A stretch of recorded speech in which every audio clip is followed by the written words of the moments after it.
হযরত মুসা আলাইহিস সালাম বলেন, ফেরাউনের জেলের ভয় আমি করি না, আমার কি জেলের ভয় দেখায় লাভ নাই, আমি আল্লাহ পাকের পয়গম্বর হযরত মুসা আলাইহিস সালাম। ফেরাউনের দলবল আছে, লোক লস্কর আছে, তার অস্ত্রের অভাব নাই। আল্লাহ রাব্বুল আলামিন মুসা আলাইহিস সালামের কাছে একটা অস্ত্র দিয়া দিলেন। দিছিলেন কিনা আল্লাহ পাক হযরত মুসাকে বলেছেন, ওয়া মা তিলকা বিয়ামিনিকা ইয়া মুসা, মুসা রে তোমার হাতে ওটা কি? মুসা আলাইহিস সালাম বললেন, এটা লাঠি। আল্লাহ পাক বললেন, ফেলে দাও লাঠি। লাঠি ফালায় দিলেন। কি হয়ে গেল? হিয়া হাইয়াতুন তাসআ, লাঠি হয়ে গেল। এখন লাঠি পড়ে সাপ হয়ে গেল।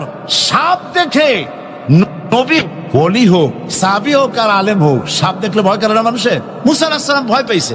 আল্লাহ রাব্বুল আলামিন হযরত মুসাকে শোনায় দিলেন, খুযহা ওয়া লা তাখাফ সানুঈদুহা সিরাতাহাল উলা, ধরো, লা তাখাফ, ভয় পেও না। আল্লাহ বলছেন ধরো, ভয় পেও না। ধরার সঙ্গে সঙ্গে স্বাভাবিক অবস্থায় ফিরে আসবে, আবার লাঠি হয়ে যাবে। এখন আল্লাহ বলছেন ধরো। মুসা আলাইহিস সালাম কি ভয় পাওয়া উচিত হবে?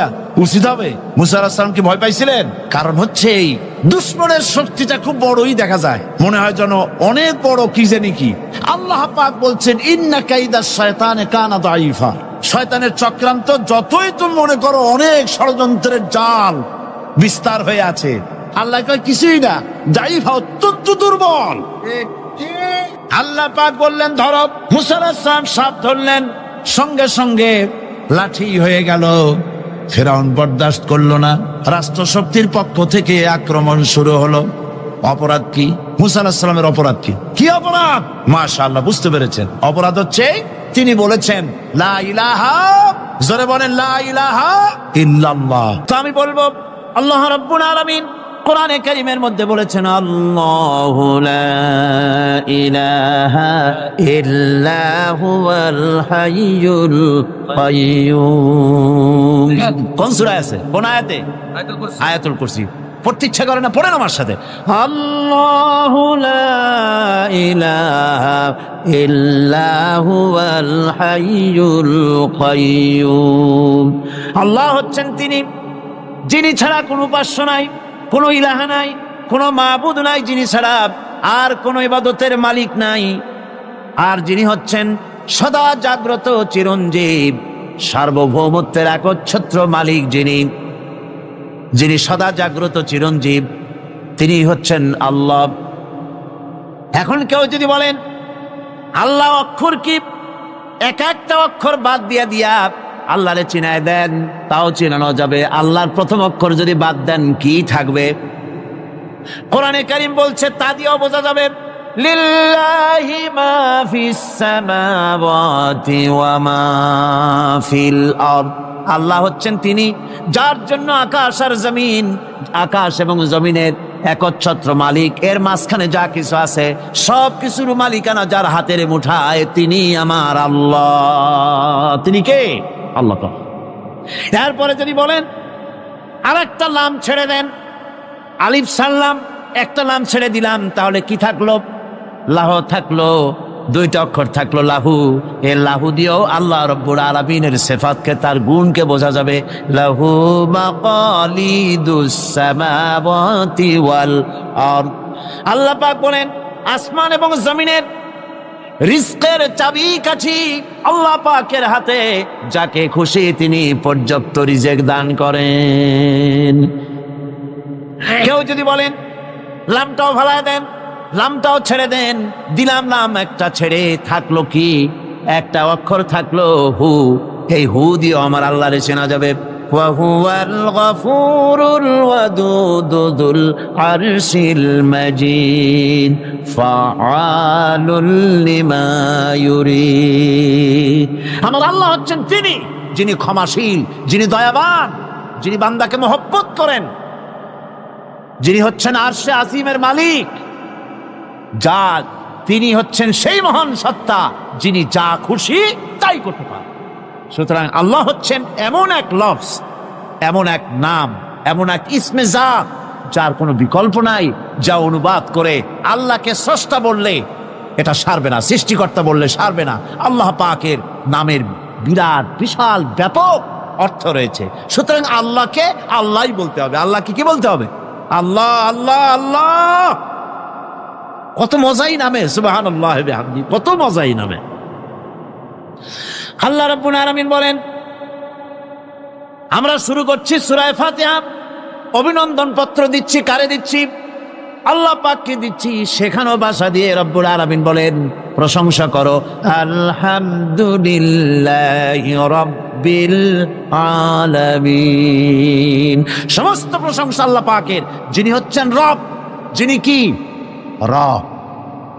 এখন এই রব শব্দের বাংলা অর্থ করা হয় প্রভু, লালনকারী, প্রতিপালনকারী, কিন্তু এই অর্থ যথেষ্ট নয়। কোরআনে কারিমে যে রব বলা হয়েছে তার অর্থ হচ্ছে, তার অর্থ ব্যাপক, অনেক বিশাল এর অর্থ। এ রব কাকে বলে? এই রব শব্দের বাংলা অর্থ করা হয় প্রভু, লালনকারী, প্রতিপালনকারী, কিন্তু এই অর্থ যথেষ্ট নয়। কোরআনে কারিমে যে রব বলা হয়েছে তার অর্থ হচ্ছে, তার অর্থ ব্যাপক, অনেক বিশাল এর অর্থ। এ রব কাকে বলে? আমি রবের সমস্ত ব্যাখ্যা করতে পারবো না, তবে অল্প কথায় এমন ভাবে বলতে চেষ্টা করব যাতে করে আপনাদের বুঝে আসবে ইনশাআল্লাহ। আমরা বলি ইনশাআল্লাহ।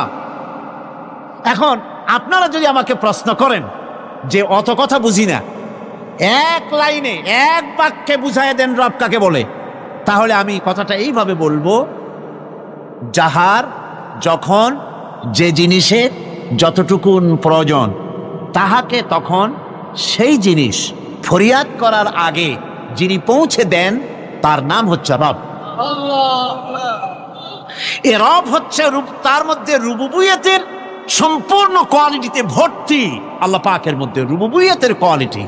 রব শুধু সৃষ্টি করেই ছেড়ে দেন না, প্রতিপালন করেন, পূর্ণতায় পৌঁছে দেন। সুবহানাল্লাহ বলতে ইচ্ছে করে না ভাইরা? দেখেন আল্লাহ রাব্বুল আলামিন এমন রব, বাংলাদেশের কুকুর আর আমেরিকা ইউরোপের শীত প্রধান দেশের কুকুর একরকম নয়। আমাদের দেশের পশু ইউরোপ আমেরিকা শীত প্রধান দেশের পশু একরকম নয়। তার কারণ হলো আমাদের দেশে শীত কম, নাতিশীতোষ্ণ অঞ্চলের মধ্যে খানিকটা পড়ে যায়। এখানে পশুদের গায়ে কম পশম থাকলে কোনো অসুবিধা নাই। ভেড়া, ঘোড়া, কুকুর, বন্য প্রাণীকে কেউ তো কম্বল দেয় না, ল্যাপ দেয় না, রাজাই দেয় না, খাতা দেয় না, চাদর দেয় না। আল্লাহ রাব্বুল আলামিন তিনি এমন রব, শীত প্রধান দেশের পশুদের গায়ে পশম দিয়া চিরস্থায়ী কম্বল জড়ায় দিয়েছেন। এর নাম হচ্ছে রব। প্রতিপালনের পদ্ধতি কি সুন্দর করে তিনি প্রতিপালন করছেন, কি সুন্দর করে তিনি পশু পক্ষীগুলিকে তাদের আহার জোগাড় করছেন, প্রতিপালন করছেন। তিনি রব। মানুষকে সৃষ্টি করেছেন, আমাদেরকে সৃষ্টি করেছেন, সব প্রয়োজন মিটাইছেন, সকল প্রয়োজন মিটিয়েছেন, একটা জিনিস বাদ রাখেন না। আমাদের মুখে দাঁতের দরকার ছিল, মায়ের পেট থেকে দাঁত নিয়ে আসিনি। মায়ের পেট থেকে আসার পরে আমাদের খাবারের দরকার ছিল। লক্ষ্য করেন রব কারে বলে, লক্ষ্য করুন। মায়ের পেটের মধ্যে যখন ছিলাম ওখানে কোনো রোগের জীবাণু ঢুকতে পারে নাই। ফি করারিম মাকিন, একটি সুরক্ষিত জায়গায় আল্লাহ রাব্বুল আলামিন বাচ্চাকে রেখেছেন, যেখানে কোনো সর্দি হবে না, জ্বর হবে না, সর্দি হবে না, ব্রঙ্কাইটিস হবে না, ডায়াবেটিস হবে না, প্রেসার হবে না। মায়ের পেটের মধ্যে বাচ্চাকে এমন জায়গায় আল্লাহ যত্ন করে রেখেছেন। এই বাচ্চা যখন মায়ের পেট থেকে বেরিয়ে এলো তখন তার পরিবেশ অত্যন্ত খারাপ। এখানে পলিউশন আছে, এখানে কার্বন ডাই অক্সাইড আছে, এখানে বিষাক্ত হাওয়া আছে, এখানে দূষিত আবহাওয়া রয়েছে। প্রতি মুহূর্তে রোগ তাকে হামলা চালাতেছে। এই রোগের থেকে সে বাচ্চা বাঁচবে কি করে? এজন্য রব্বুল আলামিন তিনি এমন রব, মায়ের বুকের মধ্যে যে খাবার তৈরি করলেন বাচ্চার, ওই খাবারের মধ্যে বাচ্চার ওষুধও আল্লাহ পাক বানায়া দিলেন। মায়ের বুকের দুধ শুধু দুধ নয়, এটা ওষুধ। সুবহানাল্লাহ। এটা খাদ্য, এটা ওষুধ, এটা ভিটামিন, এটা ক্যালসিয়াম, এটা কার্বোহাইড্রেট, যা দরকার বাচ্চার জন্য সব আল্লাহ মায়ের দুধের মধ্যে দিয়ে দিলেন। যতক্ষণ বাচ্চা পেটে ছিল দুধ ছিল ঘন, যখন বাচ্চা মায়ের পেট থেকে বেরিয়ে এলো দুধটা হয়ে গেল পাতলা। এই পাতলা দুধটা খাবে, ওষুধ আছে এর মধ্যে, ভিটামিন আছে, খাইতে যেন বিস্বাদ না হয় একটু মিষ্টি দিয়ে দিলেন আল্লাহ, যাতে বাচ্চা মুখ ফিরায় না নেয়, সেজন্য খাইতে চায়।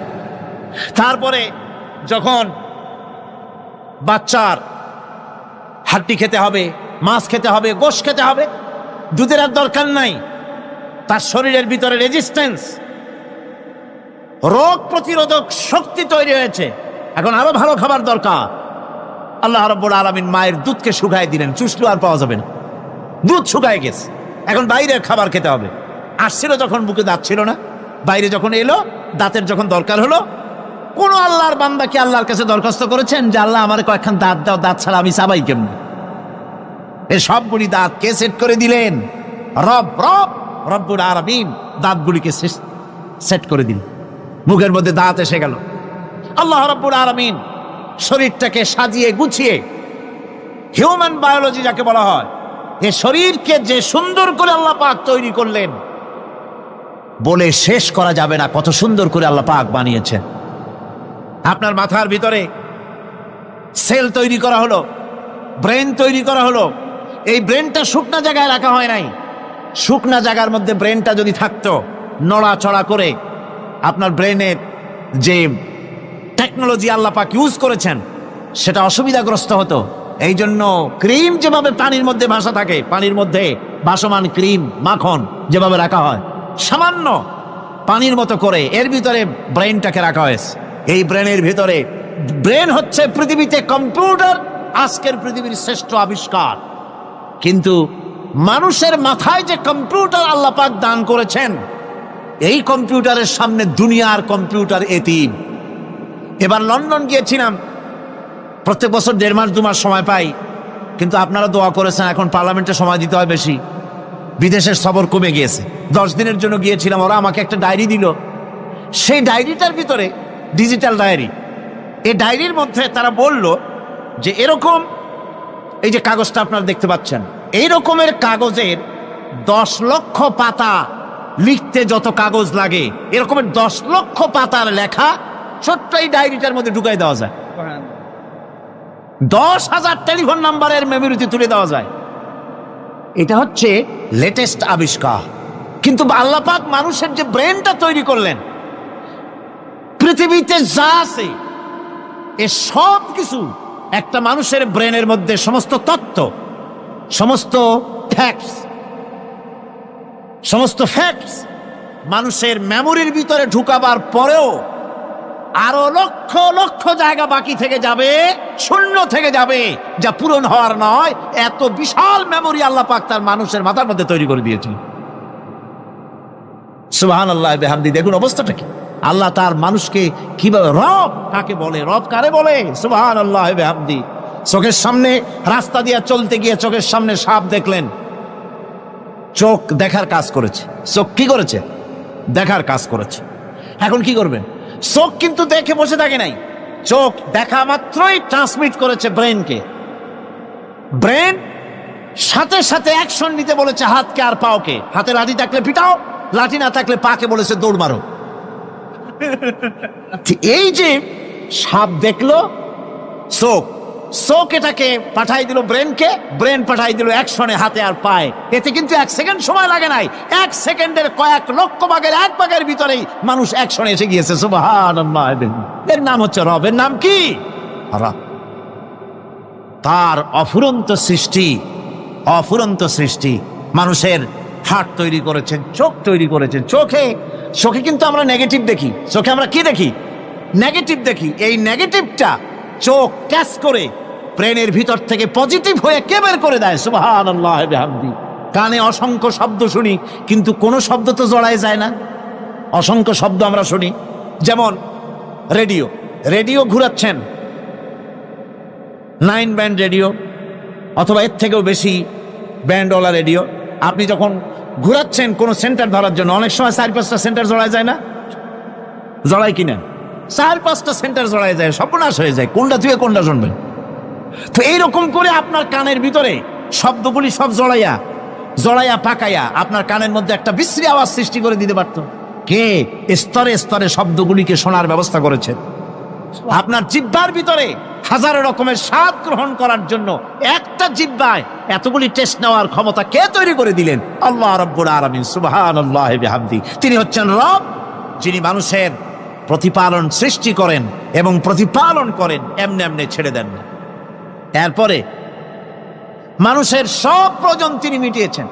মানুষের জীবন ধারণের জন্য সব থেকে বড় প্রয়োজন পানি। সবচেয়ে বড় প্রয়োজন কি? পানি। জোরে কোন কি? পানি। জীবনের জন্য পানি এবং আর্দ্রতা, এই দুটি জিনিস অপরিহার্য, এছাড়া জীবন বাঁচবে না।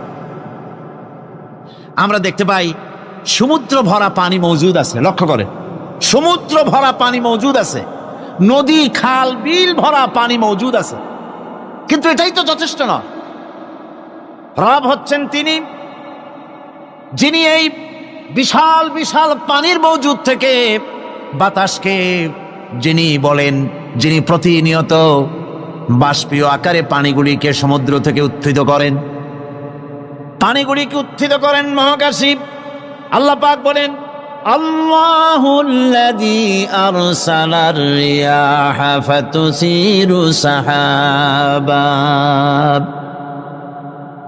বাষ্প হয়ে পানিগুলি আকাশে উত্থিত হয় এবং মহাকাশে যাওয়ার পর এই পানিগুলি, লবণাক্ত পানিগুলি আল্লাহর মেশিনে সেগুলি মিষ্টি হয়ে যায়। জোরে কোন সুবহানাল্লাহ। পানিগুলি মিষ্টি হয়ে গেল, ওই মিষ্টি পানি আল্লাহ রাব্বুল আলামিন নাজিল করে দিলেন। এবার বৃষ্টি কণা কণা হয়ে পড়লো, ফোঁটা ফোঁটা বৃষ্টি। আল্লাহ খুঁজে দেখলেন বৃষ্টির ফোঁটাগুলি পৃথিবীর প্রতিটি কণা তালাশ করে তৃষ্ণার্ত কণাগুলিকে আল্লাহ পাক ভিজায় দিলেন। সেই জন্য তার নাম হলো রব। তিনি হচ্ছেন রব, প্রয়োজন মিটান। পানি সবচেয়ে প্রয়োজন বেশি, সেই পানি আল্লাহ পাক এভাবে সরবরাহ করলেন। জমিনের চারিদিকে নদী নালা রেখেছেন, জমিনকে আর্দ্র করেছেন, জমিনের ভিতরের পানি মিষ্টি করেছেন। টিউবওয়েল মারলে পরে, পাম্প করলে পরে ভিতর থেকে মিঠা পানি আল্লাহ পাক বের করে দেন। সুবহানাল্লাহ। এই মিষ্টি পানির ব্যবস্থা করেছেন। এরপরে তিনি ওই আল্লাহ পাক মিষ্টি পানির ব্যবস্থা করে বৃষ্টির মাধ্যমে পৃথিবীতে ফসল উৎপাদনের ব্যবস্থা করে দিলেন। পাক কোরআনে কারীমের মধ্যে বলেছেন, ওয়াজআলনা মিনাল মাই কুল্লা শাইইন হায়্য। পানি দ্বারাই আমি সব বস্তুকে সজীব রাখি। বৈশিষ্ট্যের দিক থেকে পানির রয়েছে অনেক গুণ, আশ্চর্য গুণ। পৃথিবীর 75% হচ্ছে পানি।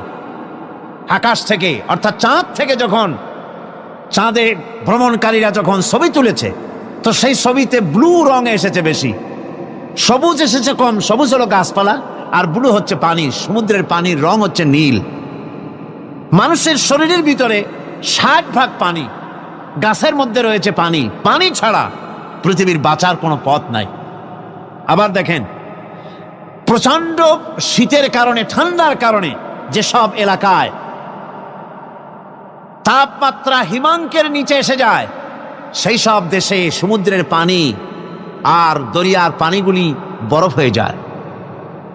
এই বরফ যখন হতে থাকে, তখন পানি তার নিজের তাপকে নিচের দিকে ছুটতে থাকে। উপরের তাপ বরফ হয়ে যায় ঠান্ডা, আর নিচে তাপ বিচ্ছুরিত করে দিয়ে পানির ভিতরে যত জলজ প্রাণী আছে আর উদ্ভিদ আছে, সবগুলিকে বাঁচায় রাখার ব্যবস্থা আল্লাহ রাব্বুল আলামিন এভাবে করে থাকে। এবার আল্লাহ রাব্বুল আলামিন বলছেন, এই পানি ছাড়া মানুষ বাঁচে না, প্রাণী বাঁচে না। পানি এমন এক জিনিস, এমন এক নিয়ামত আমি দান করলাম। আল্লাহ পাক বলেন, কুল আরাআইতুম ইন আসবাহা মাউকুম গাওরান ফামান ইয়াতিকুম বিমাইন মাইন। বলো দেখি সবে, শুকাইয়া যদি যায় এই জমিনের পানি, তাহলে হেথায় তটনির ধারা কে দিবে সবারে আনি। এই পৃথিবীর নদী নালা খাল বিল জমিনের আভ্যন্তরীণ দিকে পানিগুলি যদি আমি আল্লাহ রাব্বুল আলামিন শুকায় দেই, তাহলে আমি আল্লাহ ছাড়া এমন কে আছে যে নতুন করে আবার পানির আমদানি করে দিতে পারে? আছে কেউ? আজ পানির শূন্যতা আমাদের দেশে দেখা যাচ্ছে। পানি আস্তে আস্তে কমে যাচ্ছে, আস্তে আস্তে পানি শেষ হয়ে যাচ্ছে।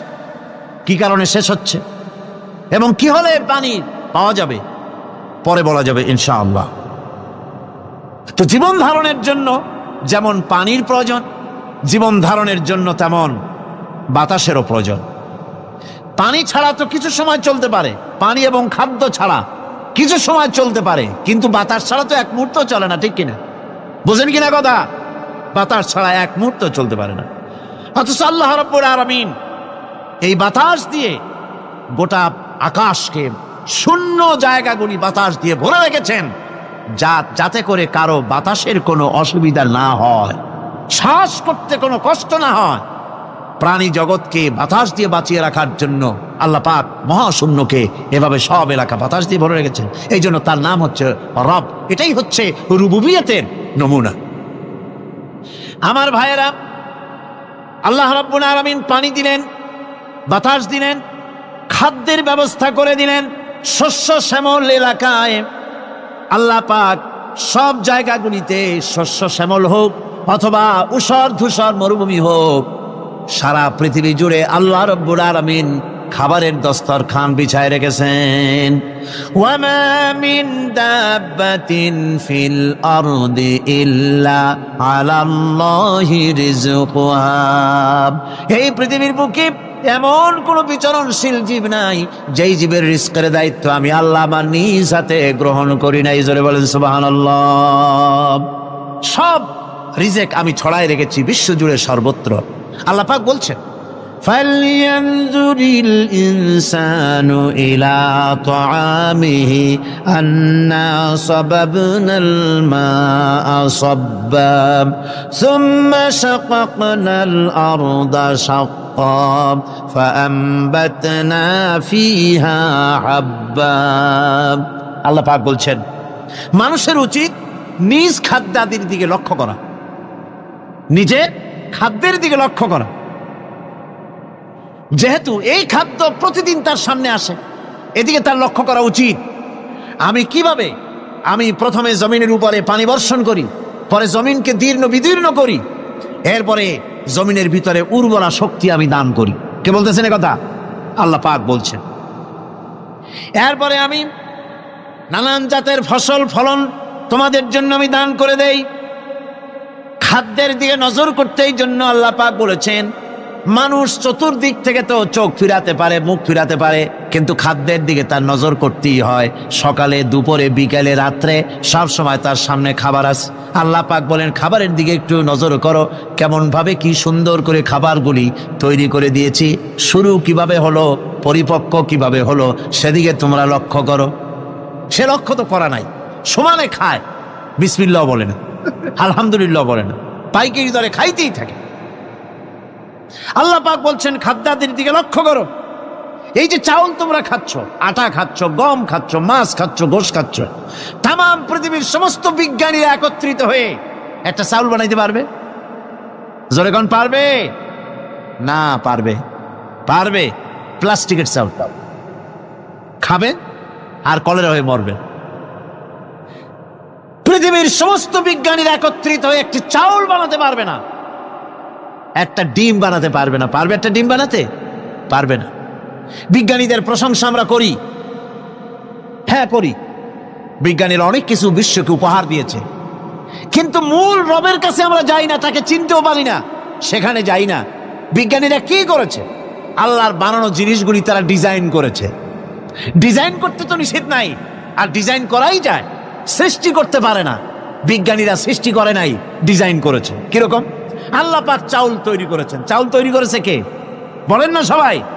এখন আপনারা সেই চাউল দিয়ে পিঠা বানান, পায়েস বানান, সেই চাউল দিয়ে ভাপা পিঠা, আরো কি যেন খায় চট্টগ্রামে রস দিয়ে, ওটাকে কি কয়? ধুই পিঠা না কেন? ধোঁয়া পিঠা। তো এইভাবে করে আপনি ডিজাইন তৈরি করছেন, আটা দিচ্ছে, আল্লাহ পাক আটা তৈরি করেছেন, গম দিয়েছেন, এই আটা দিয়ে গোলগোল্লা তৈরি হচ্ছে, এর দ্বারা রুটি তৈরি হচ্ছে, এর দ্বারা অসংখ্য রকমের সিমাই টিমাই ইত্যাদি দিয়ে, লাচ্ছা সিমাই, নানান রকমের সিমাই আপনি ডিজাইন করেন, অসুবিধা নাই। আল্লাহর তৈরি করা কাঠ দিয়ে ফার্নিচার তৈরি হচ্ছে, টেবিল হচ্ছে, চেয়ার হচ্ছে, গোষ্ঠী শুদ্ধ হচ্ছে। আল্লাহর তৈরি করা লোহা দিয়া মাইক হচ্ছে, স্টেন গান হচ্ছে, ব্রেন গান হচ্ছে, তারপরে প্লেন হচ্ছে। তাহলে আমি বলতে চাইলাম, বুঝাতে চাইলাম, সমস্ত জিনিস এর স্রষ্টা কে? জোরে বলেন কে? বিজ্ঞান শুধু এগুলিকে এক জায়গায় করে অ্যাসেম্বল করেছে, এগুলিকে এক জায়গায় করে এক একটা রূপ দিয়েছে। এখানে বিজ্ঞানের কৃতিত্ব আছে ঠিক, কিন্তু আপনারাই বলেন, লোহা যদি আল্লাহ তৈরি না করতেন এই মাইক তৈরি হতো, রাইফেল তৈরি হতো? আর রাইফেল যদি নাই হতো তাহলে কারাগারের বন্দীগুলো মারতেন কি দিয়া? রাইফেল যদি না হতো যুদ্ধ করতেন কি দিয়ে? ঠিক কিনা? যত মারামারি ইত্যাদি যা কিছু হচ্ছে, তো শুধু মারামারির জন্যই তো আল্লাহ লোহা বানান নাই। লোহার সবচাইতে বড় প্রয়োজন হচ্ছে জমিন কর্ষণ করা, জমিন চাষ করা। এই জমিন চাষের জন্য লাঙ্গল দরকার, শাবল দরকার, খন্তা দরকার, কোদাল দরকার। এই লোহার দামকেও আল্লাহ পাক এত লোহা বেশি দিয়েছেন, যার জন্য লোহার দাম কম। সোনা কম দিয়েছেন, যেহেতু সোনার প্রয়োজনীয়তা কম, লোহার প্রয়োজনীয়তা বেশি, এই জন্য লোহা বেশি দিয়েছেন, দামটা কমে গেছে, যার জন্য আপনার আমার জন্য কিনে ব্যবহারটা সহজ হয়েছে। কথা ঠিক কিনা বন্ধুগণ? আল্লাহ রাব্বুল আলামিন এইভাবে করে মানুষের রুবুবিয়াতটা, আল্লাহ পাকের রুবুবিয়াত হচ্ছে এই, তিনি মানুষকে সুন্দর করে সৃষ্টি করে যা কিছু প্রয়োজন সবকিছু খাওয়াচ্ছেন, দিচ্ছেন। সে আল্লাহ পাক প্রশ্ন করছেন, কুল মান ইয়ারযুকুকুম মিনাস সামাই ওয়াল আরদ আম্মান ইয়ামলিকুস সামআ ওয়াল আবসারা ওয়া মান ইয়াখরুজুল হাইয়্যা মিনাল মাইয়িতি ওয়া ইউখরিজুল মাইয়িতা মিনাল হাইয়্য। আকাশের প্রশস্ত বুক থেকে এবং জমিনের এই প্রশস্ত বুক থেকে কে রিজেক, তোমাদের খাদ্যকে উৎপাদন করে? কে নির্জীব থেকে সজীবকে বের করেন? আর কে সজীবকে নির্জীবে পরিণত করেন? তিনি কে? তিনি হচ্ছেন আল্লাহ পাক। আল্লাহ পাক বলছেন, এই প্রশ্ন যদি তাদেরকে করা হয় তো তারা কি বলবে? আল্লাহ পাক বলেন, ওয়ামান ইউদাব্বিরুল আমরা ফাসায়াকুলুনা আল্লাহ ফাকুল আফালা তাত্তাকুন। হে নবী, এদেরকে প্রশ্ন করুন। এদেরকে যদি প্রশ্ন করা হয় এই পৃথিবীর সুন্দর পরিচালনা পদ্ধতি কে করেন, তাহলে তারা এক কথায় বলবে, নিজের থেকেই বলবে আল্লাহ। কে করছেন সবকিছু? আল্লাহ। আল্লাহ পাক বলেন, নবী তাহলে তাদেরকে বলেন, এ কথা জানার পর, এ কথা বোঝার পরেও কেন তারা ঔদাসীন্যতা দেখাচ্ছে? কেন তারা গাফিল হয়ে যাচ্ছে? কেন তারা আল্লাহ পাককে ভয় করে তার পথের অনুসারী হচ্ছে না? যে আল্লাহ রাব্বুল আলামিন এত কিছু করছেন, তিনি তার পরিচয় সম্পর্কে বলে দিচ্ছেন, ফাযালিকুমুল্লাহু রাব্বুকুমুল হক ফামাযা বা'দাল হক ইল্লাদ দালাল। নিশ্চয়ই এসবের মূলে রয়েছেন তোমাদের রব, আমাদের আল্লাহ, আমাদের রব। সুতরাং উজ্জ্বল সত্য প্রকাশিত হওয়ার পর গোমরাহি ছাড়া আর কিছুই বাকি থাকে না। সুতরাং যারা সত্যের পথের অনুসরণ করতে চায়, রবকে চিনতে হবে, আল্লাহ পাককে জানতে হবে এবং তাকে অনুসরণ করতে হবে, তাকে রব হিসাবে চিনতে হবে। আমার বন্ধুগণ, এটা হচ্ছে সেই রুবুবিয়াত ইলাহি যার দিকে হযরত মুসা আলাইহিস সালাম ইঙ্গিত করেছিলেন ফেরাউন যখন তাকে প্রশ্ন করেছিলেন, ফামান রাব্বুকুমা ইয়া মুসা। হে মুসা, তোমাদের দুজনের রব কে? তোমাদের রব, তোমাদের প্রভু কে? তিনি জবাব দিলেন, রব্বুনাল্লাযী আ'তা কুল্লা শাইইন খালকাহু সুম্মা হাদা। রব হচ্ছেন আমাদের তিনি, যিনি নাকি আমাদের প্রতিপালক, আমাদেরকে সৃষ্টি করেছেন এবং আমাদেরকে হেদায়েত দিয়েছেন, সঠিক পথের দিশা দিয়েছে। এখানে হেদায়েত হচ্ছে, এখানে হেদায়েত শব্দের অর্থ হচ্ছে সৃষ্টি শুধু করেন নাই, তাকে চলার, তার খাদ্য অনুসন্ধানের, তাকে বেঁচে থাকার সবকিছুর উপকরণ এর কমন সেন্স, এর সাধারণ জ্ঞান আল্লাহ পাক তার সাথে দিয়েছেন, তিনি হচ্ছে রব। আচ্ছা, একটা দৃষ্টান্ত দেই। এই হেদায়েতটা কি? এই হেদায়েতটা হচ্ছে, আপনাদের বাড়িতে যদি কারো বিড়াল থাকে, বিড়াল, বিড়াল বোঝেন তো না কি বলে এটা? বিড়াল, বিলাই নাকি বলে, বিড়াল। এই বিড়াল যদি আপনাদের কারো বাড়িতে থাকে, তো বিড়ালের প্রসবকালীন অবস্থা দেখবেন, বিড়ালের প্রসব হবে, বাচ্চা দেবে। বিড়াল তখন ঘরের মধ্যে পেরেশান হয়ে ঘুরতে থাকে, একটা নিরাপদ জায়গা খোঁজে, একটা নিরাপদ জায়গা খোঁজে। প্রসব করার 2-3 দিন আগের থেকে খুঁজতে থাকে তার জন্য নিরাপদ জায়গা কোনটা।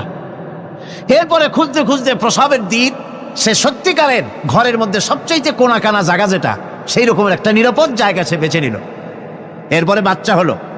বাচ্চা হওয়ার পর এই বাচ্চার উপরে কেউ যেন আক্রমণ না করে, শত্রু যেন তার জায়গাটিতে না আসে, এই জন্য বাচ্চাটার ওর তো হাত দিয়া মায়ের মতো করে নিতে পারে না, সে আস্তে করে ঘাটটা কামড়ায় ধরে যাতে করে বাচ্চা ব্যথা না পায়। ওইভাবে করে ঘাট কামড়ায় ধরে, আজকে এই সিঁড়ির নিচে, কালকে ওই খাটের নিচে, পরশুদিন এই আলমারির কোনায়, এইভাবে বাচ্চাগুলি সরায় সরায় রেখে বাচ্চাকে প্রতিপালন করে। এই বিড়ালের হেদায়েত দিলটা কে? যিনি দিলেন তার নাম রব, তিনি হচ্ছেন রব্বুল আলামিন। সন্তান প্রতিপালনের ব্যবস্থা শুধু দুনিয়ার মানুষকেই দেন নাই, প্রাণী জগৎকেও দিয়েছেন। সুবহানাল্লাহ।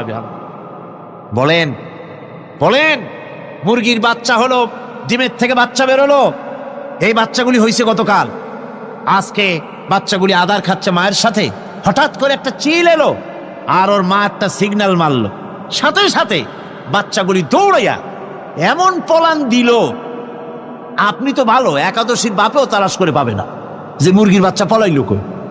এখন ওই বাচ্চাটিকে এই সিগন্যাল সম্পর্কে কে অবহিত করলো যে এইরকম একটা আওয়াজ শুনলে এটা ভীতির আওয়াজ, এটা সাইরেন, এটা বিপদ সংকেত, এটা ডেঞ্জার সিগন্যাল, এটা শুনলে দেখলে তাড়াতাড়ি করে আত্মগোপন করবা। কে শিখাইলো? কে শিখাইলো? আল্লাহ পাক শিখাইছেন। এখন এক শ্রেণীর বুদ্ধিজীবী তারা আবার উল্টা কথা কয়। তারা বলে কি? তারা বলে যে মুরগি বাচ্চা, এই বাচ্চা যে দৌড় মারলো, এখানে আল্লাহ এইসব কিছু নাই, নাউযুবিল্লাহি মিন যালিক। তো এখানে কি আছে? কয় যে এখানে বিষয়টা হলো এই যে এই মুরগি আর মোরগ, ওর বাপ মা, এই দুজনের মধ্যে আছে সিলের ভয়, আছে শিয়ালের ভয়। ওই ভয় ওদের মধ্যে ছিল, এই মা বাপের ক্রসের মাধ্যমে বাচ্চা আসছে, কাজী ওই ভয়, বাপের যদি কোনো রোগ থাকে, মায়ের রোগ থাকে, তো এগুলি তো বাচ্চার মধ্যেও ঢোকে। তো ভয় হোক, সুখ হোক, দুঃখ হোক, এই অনুভূতি স্বাভাবিক প্রক্রিয়ার মাধ্যমে বাচ্চার মধ্যে ঢুকছে, আর সিল দেখে আওয়াজ শুনে সে আত্মগোপন করেছে। এইটা আমি পড়িয়া আমি আমার আলোচনা এক জায়গায় বললাম বুদ্ধিজীবীদের উদ্দেশ্যে, যদি সত্যিই তাই হয়, মোরগ আর মুরগি মা বাবার মধ্যেই ভয় আছে বলে বাচ্চার মধ্যেই ভয় ঢুকছে, সেই জন্য সে আত্মগোপন করছে, তাহলে আবার মানুষের ব্যাপারে কথাটা আনি। মানুষেরা সাপের ভয় করে না মহব্বত করে? কথার জবাব দিলে না, যখন তখন মনে হয় আপনারা সাপ বুঝি ভালোবাসেন। সাপ আমরা সকলেই ভয় পাই, মায়ও ভয় পায়, বাবাও ভয় পায়। এই মায়ের গর্ভে সন্তান এসছে, সন্তানের বয়স 2 বছর, 2.5 বছর, ঘরের মধ্যে কেউ ছিল না, ঘরের মধ্যে একটা সাপ আসছে, একটা সুন্দর সাপ, দেখতে সুন্দর, কিন্তু সে সাপে কামড়ালে মানুষ মরে যায়। ওই সাপটা মাথা উঁচু করে ফোনা ধরেছে। এই বাচ্চাটা কি সাপ দেখে দৌড় মারবে, না বাচ্চাটা ওই সাপটাকে ধরার জন্য সে এগিয়ে যাবে? কোনটা করবে? এগিয়ে যাবে। তাহলে মা বাপের ভয়, তাদের মা বাপের রক্তের মধ্যে, শিরার মধ্যে, সব জায়গায় সাপের ভয়, তার মাধ্যমে বাচ্চা এসে ওই বাচ্চার মধ্যে সাপের মহব্বত হইল কেন, ভয় হইল না কেন বাচ্চা অবস্থায়? সুবহানাল্লাহ। আমার বন্ধুগণ, মুরগির বাচ্চাকে হেফাজত করার জন্য বুদ্ধিমান প্রাণী মানুষ তার কাছে নাই বলে আল্লাহ রব্বুল আলামিন তারে বাচ্চা অবস্থা থেকে বোঝার তৌফিক দিয়েছেন কোনটা ভয়ের আওয়াজ, কোনটা হলো বিপদের আওয়াজ। মানব সন্তানের প্রতিপালন করার জন্য তার মার বাবা আছে বলে ওই রকম করে পশুদের মতো আল্লাহ বানান নাই, তাকে হেফাজত করার জন্য মা বাপ আছে বলে এই দায়িত্ব আল্লাহ পাক মা বাপের উপরে ছেড়ে দিয়েছেন। মা বাপ তাকে হেফাজত করে। রুবুবিয়তের প্রতিপালন, হেদায়েতের এই প্রতিপালন আল্লাহ পাক মানুষকে এভাবে করে তাদেরকে হেদায়েত দিয়েছেন, তার পথের চলার দিশা দিয়েছেন। পিঁপড়ার খাদ্য সংগ্রহের ব্যাপারটা দেখেন, পিঁপড়ার আছে দারুণ ঘ্রাণ শক্তি, কোথায় খাবা? 5 তলায় আপনি মিষ্টি খাচ্ছেন, রসগোল্লা থুয়ে দেন, তারপরে দেখেন কোন জায়গায় দিয়ে পিঁপড়া এসে জমের খাওয়া খায়, ঠিক কিনা? দেখেন তার কত তীব্র ঘ্রাণ শক্তি সেখানে চলে যাচ্ছে। তাকে হেদায়েত দেওয়া হয়েছে, তাকে ঘ্রাণ শক্তি দেওয়া হয়েছে। চিল, শকুন, ঈগল কোথায় থাকে বোঝেন না? মহাশূন্যে 3 থেকে 3.5 মাইল উপরে শকুন, বাজ, ঈগল উঠতে থাকে। খাবে কি? ওখানে তো তার খাবার ছড়ানো নেই। আল্লাহ হচ্ছেন এমন রব, আমাদের স্রষ্টা হচ্ছেন এমন রব, যিনি ওই চিল, বাজ আর শকুন মহাশূন্যে যেগুলি উড়ে বেড়ায়, ওদের আল্লাহ পাক এমন তীব্র দৃষ্টি শক্তি দান করেছেন, 3 মাইল উপর থেকেও ছাগল মুরগি মরা দেখলে ওখান থেকে সে ঝাঁপায় পড়ে তা খেতে পারবে। তাকে দেওয়া হচ্ছে দৃষ্টিশক্তি। এরকম করে যার যা প্রয়োজন, সমস্ত প্রয়োজনগুলি আল্লাহ মিটাচ্ছেন। এরই নাম হচ্ছে রুবুবিয়াতে ইলাহি। এটাই হচ্ছে আল্লাহ পাক রব, এটা তার অসংখ্য প্রমাণ। সেই জন্য আল্লাহ পাক বলেন আলহামদুলিল্লাহি রাব্বিল আলামিন। পড়েন সবাই আলহামদুলিল্লাহি রাব্বিল আলামিন। সমস্ত প্রশংসা হচ্ছে আল্লাহ পাকের জন্য। কোন আল্লাহ? প্রথমে তো আল্লাহ বললাম, তারপর বললাম রব, এখন বলা হচ্ছে কোন রব? যিনি আলামিন, রব্বিল আলামিন, যিনি সমস্ত জাহানের রব। তাহলে বোঝা যাচ্ছে রব, জগৎ একটা না। জগৎ, কথা বুঝতেছেন আমার? জগৎ একটা নয়, অসংখ্য জগৎ আছে, বহুমাত্রিক জগতের কথা এখানে আল্লাহ পাক বলছে। আমি এই জন্য বলি যে কোরআন হচ্ছে বিজ্ঞানের উৎস। কোরআন বিজ্ঞানের কি? বিজ্ঞানের আবিষ্কার যত বাড়বে, বিজ্ঞান চিরটা কাল কোরআনের কাছে ভিক্ষার হাত দিয়ে এতিমের মতো দাঁড়ায় থাকবে কিয়ামত পর্যন্ত। আজ পৃথিবীর বিজ্ঞানীরা বলছে জগৎ সম্পর্কে, আমরা মনে করছি পৃথিবীটাকে, আমাদের কাছে জগৎ 2টা। কয়টা জগৎ? একটা জগৎ হলো এইটা, ইহ জগৎ আর পরজগৎ, এছাড়া আর কিছু জানি না। এই 2টাই জগৎ আমাদের কাছে। এখন দেখেন বিজ্ঞানীরা কি বলছে। বিজ্ঞানীরা বলছেন সৌরজগতে শুধু আমাদের সৌরজগৎটাই শেষ না, অসংখ্য সৌরজগৎ আছে মহাশূন্যে, অসংখ্য সৌরজগৎ। পৃথিবীর প্রতি 4 বিলিয়ন মানুষ যদি এক একটা সৌরজগৎ দখল করে, তাতেও সৌরজগৎ শেষ হবে না। আরো সহস্র সহস্র বিলিয়ন বিলিয়ন সৌরজগৎ আরো ফাঁকা পড়ে থাকবে। এত সৌরজগৎ আল্লাহ সৃষ্টি করেছেন। এই মহাশূন্যে বহুমাত্রিক জগতের কথা আল্লাহ পাক এখানে বলেছেন। এই পৃথিবী একটা জগৎ, এই মাটির তলে আছে আর এক জগৎ, সমুদ্রের ভিতরে আছে পানির তলার আর এক জগৎ। আর মহাশূন্য যে কি তা আপনার মাথায় শূন্য হয়ে যাবে চিন্তা করতে করতে। এই জন্য বিজ্ঞানীরা, বড় বড় বিজ্ঞানী, এরা কিন্তু নাস্তিক হয় না। বর্তমান বিজ্ঞানীরা চিন্তা করে গবেষণা করে খেয়েই হারিয়ে ফেলছে মহাশূন্যকে দেখে। যেখানে আছে গ্যালাক্সি, যেখানে আছে মিল্কি ওয়ে, যেখানে রয়েছে অসংখ্য তারকা, এই পৃথিবীটা মহাশূন্য আল্লাহ যেভাবে তৈরি করেছেন, সেই তুলনায় এই পৃথিবী একটা মার্বেলের চাইতে খুব বেশি একটা বড় কিছু হয় বলে মনে হয় না। পৃথিবী যদি হয় একটা মার্বেলের মতো, তাহলে আমরা যে মানুষ, আমাদের অস্তিত্ব কোথায় চিন্তা করেন। এবার মহাশূন্যে চলেন। মহাশূন্য সে কি বিশাল মহাশূন্য! একটা তারকা থেকে আর একটা তারকায় যদি যেতে হয়, তাহলে সহস্র সহস্র বিলিয়ন বছরের দরকার হবে। কি বছর? এ দুনিয়ার বছর না, আলোকবর্ষ, লাইট ইয়ার। আলো চলে প্রতি সেকেন্ডে কত? 1,86,000 মাইল। এই 1,86,000 মাইলের সেকেন্ড, এর মিনিট, এর ঘন্টা, এর দিন, এর মাস, এর বছর, এই আলোকবর্ষ। সহস্র সহস্র আলোকবর্ষ পার হয়ে যাবে এক তারকা থেকে আর এক তারকায় পৌঁছানো সুকঠিন। এ ধরনের অসংখ্য তারকা আল্লাহ পাক তৈরি করে রেখেছে। সূর্য হচ্ছে পৃথিবীর চাইতে 13 লক্ষ গুণ বড়। এরকম সূর্য বিজ্ঞানীরা এখন বলছে, আগে বলতো 1 কোটি সূর্যের চাইতে বড় তারকা, এখন বলতেছে এই রকমের পৃথিবীর চাইতে 13 লক্ষ বড় যে সূর্য, এরকম 3 কোটি সূর্য খাইয়া ফেলাইতে পারে। এরকম সহস্র সহস্র তারকা এক একটা গ্যালাক্সির ভিতরে আল্লাহ পাক তৈরি করে গেছেন। এখন মনে হচ্ছে যে এই তারকাগুলি বড়, না, এই তারকাগুলির চাইতে আবার বড় জিনিস কি, সেটাকে বলা হয় ব্ল্যাক হোল। সেটাকে বলা হয় ব্ল্যাক হোল, অন্ধকার কূপ। ব্ল্যাক হোল আবার ম্যানহোল বুঝবেন না, কিন্তু ম্যানহোলের ঢাকনা চুরি হয় যেমন। তবে একটা দৃষ্টান্ত আপনি বুঝতে পারেন, রাস্তায় রাস্তায় যেমন অসংখ্য ম্যানহোল আছে, ওই রকম করে মহাশূন্যে অসংখ্য ব্ল্যাক হোল আছে, একটা দুইটা না, অসংখ্য। এই ব্ল্যাক হোল আবার দেখা যায় না, অদৃশ্য ব্ল্যাক হোল। এই ব্ল্যাক হোলগুলো কি?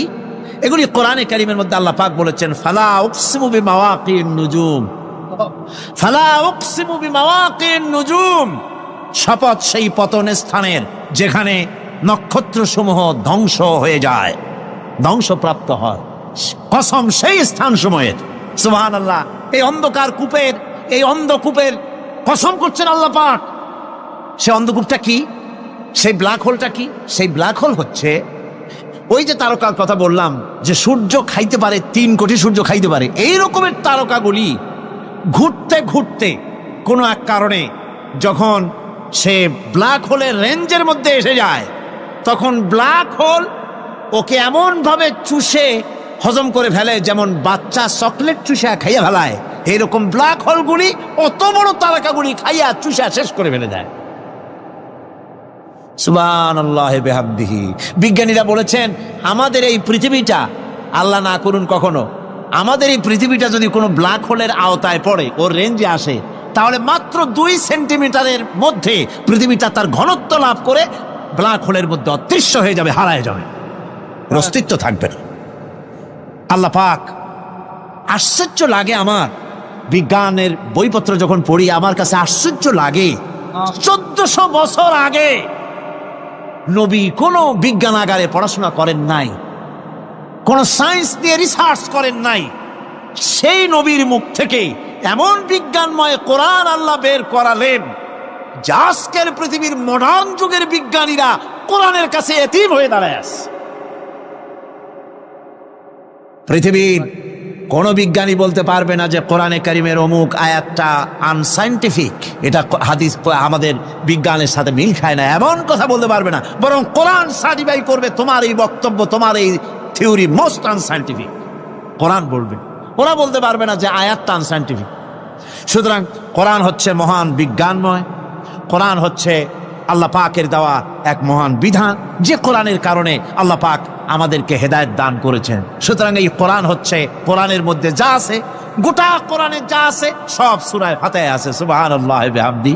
আল্লাহ পাক বলছেন, আলহামদুলিল্লাহি রাব্বিল আলামিন। মুহাব্বতের সাথে পড়েন সবাই, আলহামদুলিল্লাহি রাব্বিল আলামিন। সমস্ত প্রশংসা, যাবতীয় প্রশংসা সে আল্লাহ পাকের, যিনি তামাম জাহানের পালনেওয়ালা রব। ইনশাআল্লাহ বাকি কথা আগামীকাল বলবো ইনশাআল্লাহ। সকালে বলেন ইনশাআল্লাহ। মুনাজাতের জন্য দাঁড়ানো ভাইরা সব বসেন, যত লোক দাঁড়িয়ে আছেন সবাই বসেন। প্রথম দিনের মুনাজাত আল্লাহ পাকের দরবারে, সব বসেন, মুহাব্বতের সাথে বসেন। আর একটু জিকির করেন, লা ইলাহা ইল্লাল্লাহ। কিজন আছে আজকে? 8 জন আছে, আর একটা দিয়ে আসছে, 8 জন আছে। লা ইলাহা ইল্লাল্লাহু মুহাম্মাদুর রাসূলুল্লাহ। 3 বন্ধু সফর করতে করতে অনেক দূর পর্যন্ত পৌঁছে গিয়েছে, গভীর রজনী হয়ে গিয়েছে। 3 বন্ধু চিন্তা করলে এখন কোথায় যাব। হঠাৎ করে ঝড় তুফানের কবলে পড়েছে, জিন্দেগি যায় যায়, জীবন ধ্বংস হয়ে যায়, পৃথিবী উল্টে যায়, এমন ঝড় তুফান শুরু হয়ে গিয়েছে। 3 বন্ধু বাঁচবার জন্য বহুত পথ আর পদ্ধতি খুঁজলো, কোথাও পেল না। শেষ পর্যন্ত 3 বন্ধু মিলে পাহাড়ের উপরে একটা বিশাল গর্তের ভিতরে প্রবেশ করেছে। গর্তের ভিতরে যখন প্রবেশ করেছে নিজেকে বাঁচাবার জন্য, হঠাৎ করে পাহাড়ের উপর থেকে বিশাল বড় একটা পাথর এসে তাদের গর্তের মুখটাকে বন্ধ করে দিল। রাত কাটিয়ে দিয়েছে, ঝড় তুফান থেমে গিয়েছে। তারা যখন বের হবে, পৃথিবীর সঙ্গে তাদের কানেক্টিংটা ফেল হয়ে গিয়েছে, কানেকশন হয় না। এমন গর্তে ঢুকেছে, পৃথিবীতে কি ঘটতেছে তারা বলতে পারে না, কারণ বিশাল বড় পাথর তাদের গর্তের মুখটাকে বন্ধ করে দিল। 3 বন্ধু মিলে একসাথে ধাক্কা দিতে লাগলো। প্রত্যেকটা মানুষের শরীরের লোমকূপের গোড়া থেকে ঘাম বের হয়ে গিয়েছে, কিন্তু সরিষার দানা পরিমাণ ওই পাথরটাকে নড়ানো যায় নাই। আল্লাহ রব্বুল ইজ্জতুল জালালের পরীক্ষা তাদের জন্য মুত্তাসিল হয়ে গেল। রব এইভাবে মানুষের দিলের পরীক্ষা নিয়ে থাকে। আমার বন্ধুগণ 3 জন মিলে পরামর্শ করলো, আর বাঁচা যাবে না। দীর্ঘক্ষণ চলে গেল, মরে যাবার মতো উপক্রম, পানিও নাই, খাবারও নাই, দম বন্ধ হয়ে যায়, অক্সিজেন নাই। 3 বন্ধু মিলে চোখের পানি ছেড়ে কান্না করে গভীর রজনীতে সেজদায় পড়ে গর্তের ভিতরে আল্লাহ কি ডাক দিয়ে বলেছে, আল্লাহ, জিন্দেগিতে অপরাধের শেষ নাই, এমন কোন অপরাধ করি নাই যা তোমার কাছে জানা নাই। রব, সব তো আমরা করছি, কিন্তু বিপদে পড়ে দেখছি এখন তো আমার সন্তানও আমাকে বাঁচাতে পারবে না, স্ত্রী, মা, বাবা, আত্মীয় স্বজন কেউ বাঁচাতে পারবে না। এই গর্তের ভিতরে আমাদের খবর পৃথিবীর কোনো মানুষ জানে না, একমাত্র তুমি ছাড়া। আল্লাহ, এমন বিপদে পড়েছি, একমাত্র তুমি পারো আমাদেরকে বাঁচাতে, কিন্তু কোন মুখে তোমার কাছে হাত উঠাবো আর দোয়া করবো? আল্লাহ, জীবনে যে এমন কোনো গুনাহ নাই যে গুনাহ করি নাই, জিন্দেগিতে এমন কোনো খারাপ কাজ নাই যা আমরা করি নাই, কি বলে তোমার কাছে হাত উঠাবো? তুমি যদি বলো আমি তোদেরকে চিনি না। রব, এই অপমান থেকে, কবর থেকে, গর্ত থেকে কে বাঁচাবে? 3 জন মিলে পরামর্শ করে সিদ্ধান্ত নিয়েছে, আমাদের জিন্দেগিতে যদি এমন একটা কাজ থাকে রে, যেই কাজটা একমাত্র আল্লাহরে সন্তুষ্ট করবার জন্য করছিলাম, পৃথিবীর কোন মানুষকে দেখাবার জন্য করি নাই, এমন যদি কারো জীবনে একটা মাত্র কাজ থাকে, কয়টা? সবাই বলা লাগবে কয়টা? এমনকি আমাদের জিন্দেগিতে যদি একটা মাত্র ভালো কাজ থাকে, যেটা একমাত্র রবকে সন্তুষ্ট করবার জন্য করেছি, আজকে ওই কাজের ওসিলা নিয়ে রবের কাছে চাইব। রব তো বলেছে সরিষার দানা পরিমাণ ভালো কাজ করলেও তিনি কল্যাণ দেন, উপকার দেন, ফিডব্যাক দেন। আজকে একটু দেখি না, আমরা তো গুনাহ করছি কিন্তু কোন জিন্দেগিতে ভালো কাজ আসেনি। 3 বন্ধুর এক বন্ধু বলছে, বাইরে আমার জীবনে একটা ভালো কাজ আছে। এই বলে ওই বন্ধু সেজদায় পড়ে চোখের পানি চলে কান্না করে ডাক দিয়া বলেছে, আল্লাহ,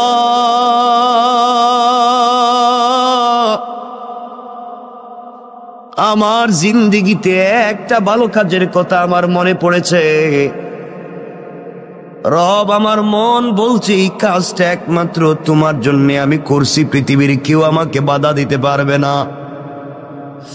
আয় আল্লাহ, আমার চাচাতো বোন, যাকে আমি প্রাপ্ত বয়স্ক হওয়া থেকে যার পিছনে লেগে আছি, যাকে একটা বার স্পর্শ করতে চাই, একটা বার আলিঙ্গন করতে চাই, আমি তার সঙ্গে জেনা করতে চাই, মেলামেশা করতে চাই, তার মতো সুন্দরী মেয়ে আর নাই, কিন্তু আল্লাহ কোনোদিন তাকে আমার ভাগে নিয়ে আসতে পারলাম না, কোনোভাবে কথা বলে ফুসলাতে পারলাম না। আমার ওই চাচাতো বোনের বিয়ে হয়ে গিয়েছে। বিয়ে হয়ে যাওয়ার পরে, তার স্বামীর বাড়িতে যাওয়ার পরে কিছুদিন পরে তার কি একটা বিপদ হয়েছে, তার সন্তান একটা হয়েছে, কিন্তু আমার মাথা থেকে তার চিন্তা যায় নাই। আমি তখনও সুযোগ খুঁজছিলাম, বোনকে যদি কোনোভাবে পাই তার সঙ্গে জেনা করব। আল্লাহ, বোন আমার কাছে কিছু ঋণের জন্য আসছিল। আমি বলছি, বোন রে, তুই যখন আমার কাছে ঋণ চাইছ, যা চাইবে তাই দিব, ঋণ না একেবারেই দিব। বিনিময়ে তোমার কাছ থেকে আমি পার্সোনাল কিছু সময় চাই, পার্সোনাল টাইম চাই। তুমি কি আমাকে একাকিত্বে, নির্জনে আমাকে সময় দিতে পারবা? আয় আল্লাহ তাআলা, আমার বোন দেখেছে এই পৃথিবীতে এই মুহূর্তে টাকা ছাড়া তার সন্তান বাঁচবে না, তার পরিবার চলবে না। সে টাকার জন্য রাজি হয়ে গিয়েছে, আমি তাকে টাকা দিয়ে দিয়েছি। আয় আল্লাহ, আমি নির্ধারিত সময় আর দিন বলে দিলাম। নির্ধারিত সময়ে যখন সে যে ঘর বলেছে আমি ঘরে পৌঁছে গেলাম।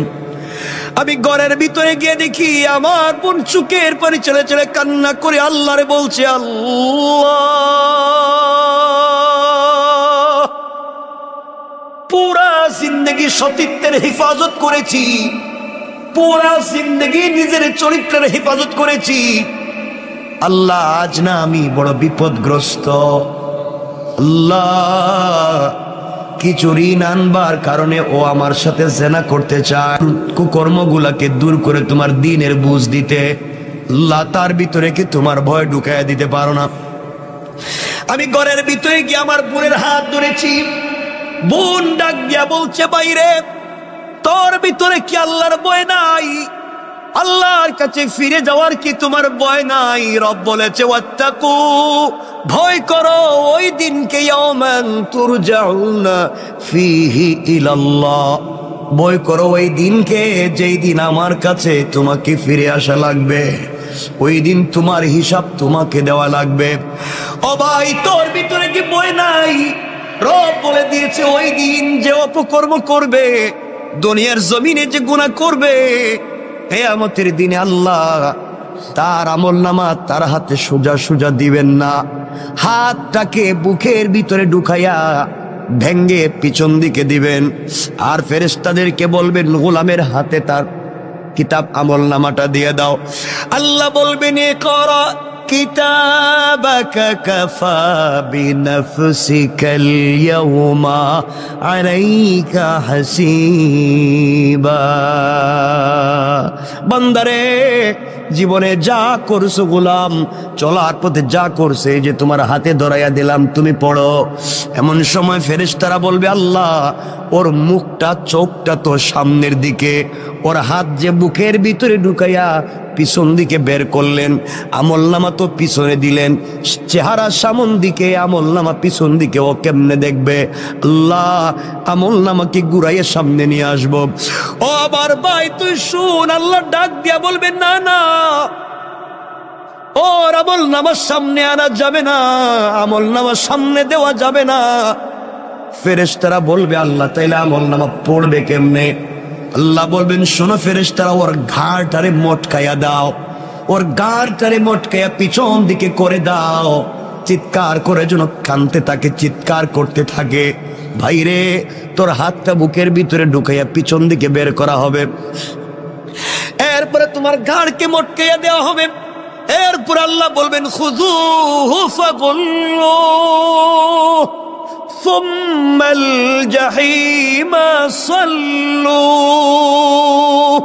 ওরে ধরো রে, ভালো করে ধরো, আর জাহান্নামের গরম শিকল দিয়া হাত পায়ে দড়ি লাগাও, অপমানিত গোলামের ন্যায় টেনে টেনে জাহান্নামে নিয়ে যাও। কেন রে ভাই তুই এই গুনার কাজ করে আমার সঙ্গে এত অপরাধ করবি? কেন রে ভাই তুই জাহান্নামের আগুনে জ্বলবি? ভাই তোর মনে কি আল্লাহর ভয় নাই? তোমার মনে কি জাহান্নামে যাওয়ার ভয় নাই? তোমার মনে কি আল্লাহর সামনে দাঁড়াবার ভয় নাই? তুমি কেমনে আমার সঙ্গে ওই নাফরমানি করবা?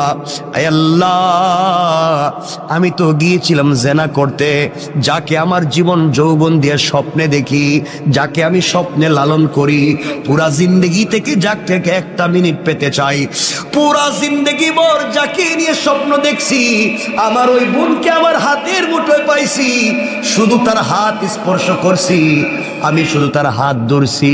ওই সময় বোন আমাকে এই ওয়াজ শোনাইয়া দিছে, আল্লাহ ওই দিন একাকিত্বে নির্জনে পৃথিবীর কোনো মানুষ নাই, একমাত্র আমার বোন আর আমি ছাড়া। ওই দিন আমি তো গিয়েছিলাম খারাপ কাজ করতে, কিন্তু বোনের 1 মিনিটের বক্তব্য শুনে তোমার ভয়ের কথা আমার ভিতরে ঢুকে গিয়েছিল। আমি আমার বোনের হাত ছেড়ে দিয়া ঘর থেকে বের হয়ে তোমাকে চিৎকার করে বলেছিলাম, আল্লাহ তোমাকে ভয় পাইছি, বোনের কোথায় হাত ছেড়ে দিয়েছি, আর জেনা করব না, এই বলে ঘর থেকে বের হয়েছিলাম, আর জিন্দেগিতে বোনের দিকে চোখ তুলে তাকাই নাই। আল্লাহ তাআলা, ওই দিন তো কোনো পুলিশ ছিল না, র্যাব ছিল না, border guard, CID, DIB, NSI, DGFI কেউ ছিল না। একমাত্র তোমার কথা শুনে তোমার ভয় আমার দিলে ঢুকে গিয়েছিল। তুমি বলেছো ওয়াত্তাকু ইয়াওমান তুরজাউনা ফীহি ইলাল্লাহ, আমার কাছে তো ফিরে আসা লাগবে। ওই যে ভয় ঢুকে গিয়েছিল, ভয়ের কারণে আমি হাত ছেড়ে দিয়েছি। আল্লাহ, ওই দিনের কাজটা যদি একমাত্র তোমার ভয়ে, তোমার ভালোবাসায় হয়ে থাকে, আজকের মতো বিপদ থেকে বাঁচাইয়া দাও। ওই গোলাম দোয়া করতে দেরি হয়েছে, ওই গর্তের উপর থেকে পাথরটা 3 ভাগের 1 ভাগ অটোমেটিক সরে গিয়েছে। আল্লাহু আকবার। চিন্তা করেন কি বলতে চাই। আল্লাহর গোলাম বুঝতে পেরেছে। এবার আপনারাও বুঝেন, জীবনে ভালো কাজ করলে রব কিন্তু ফিডব্যাক দিবে।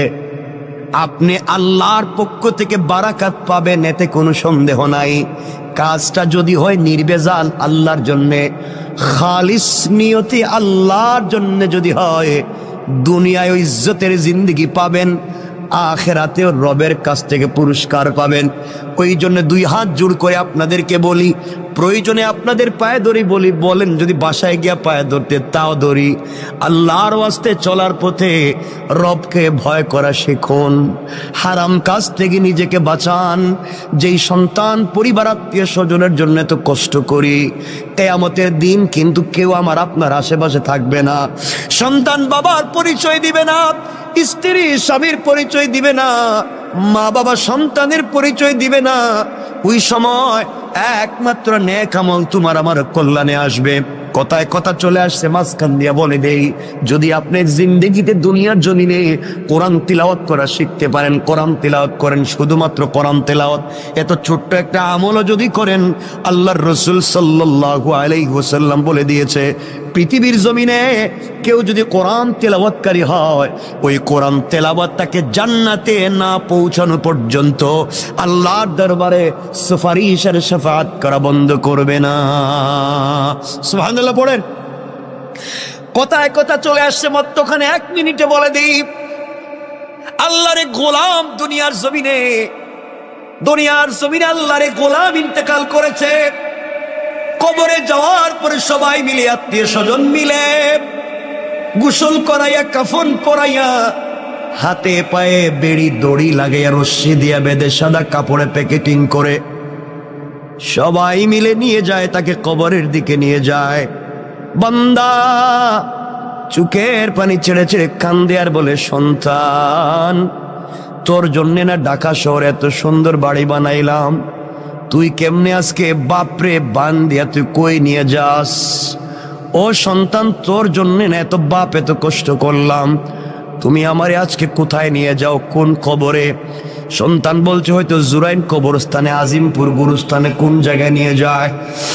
সন্তান নিয়ে যায়, বাবা কাফনের ভিতর থেকে কান্দে, কেউ দুনিয়ার আওয়াজ শুনে না। ডাক দিয়া দেখে তার ভাইও তার খাটিয়ায় ধরছে। বাইরে ডাক দিয়া বলে, ভাই রে, আমার গলা না জড়াইয়া নাকি তুই ঘুমাইতি না? আমার গলা না জড়াইলে নাকি তোর ঘুম আসতো না? ছোটবেলায় 2 জন খেতে বসলে কত দুষ্টামি করছি, 2 ভাই মিলে দুনিয়ার জমিনে কত দুষ্টামি করলাম। কেমনে রে ভাই তুই আজকে আমাকে, কেমনে তুই আমাকে ভুলে গিয়া জাহান্নামের কবরের দিকে নিয়ে যাস? ভাইও কথা শুনবে না, তাকে দেখবে তার কলিজার টুকরা বন্ধু, সেও খাটিয়ায় ধরে আছে, কবরের কাছে নিয়ে বলছে, মিনহা খালাকনাকুম ওয়া ফিহা নুঈদুকুম ওয়া মিনহা নুখরিজুকুম তারাতান উখরা।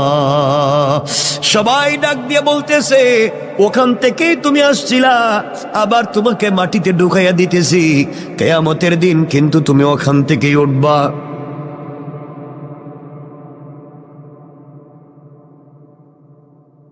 বন্ধু, কেউ তোমার কথা শুনবে না, আমার কথা শুনবে না।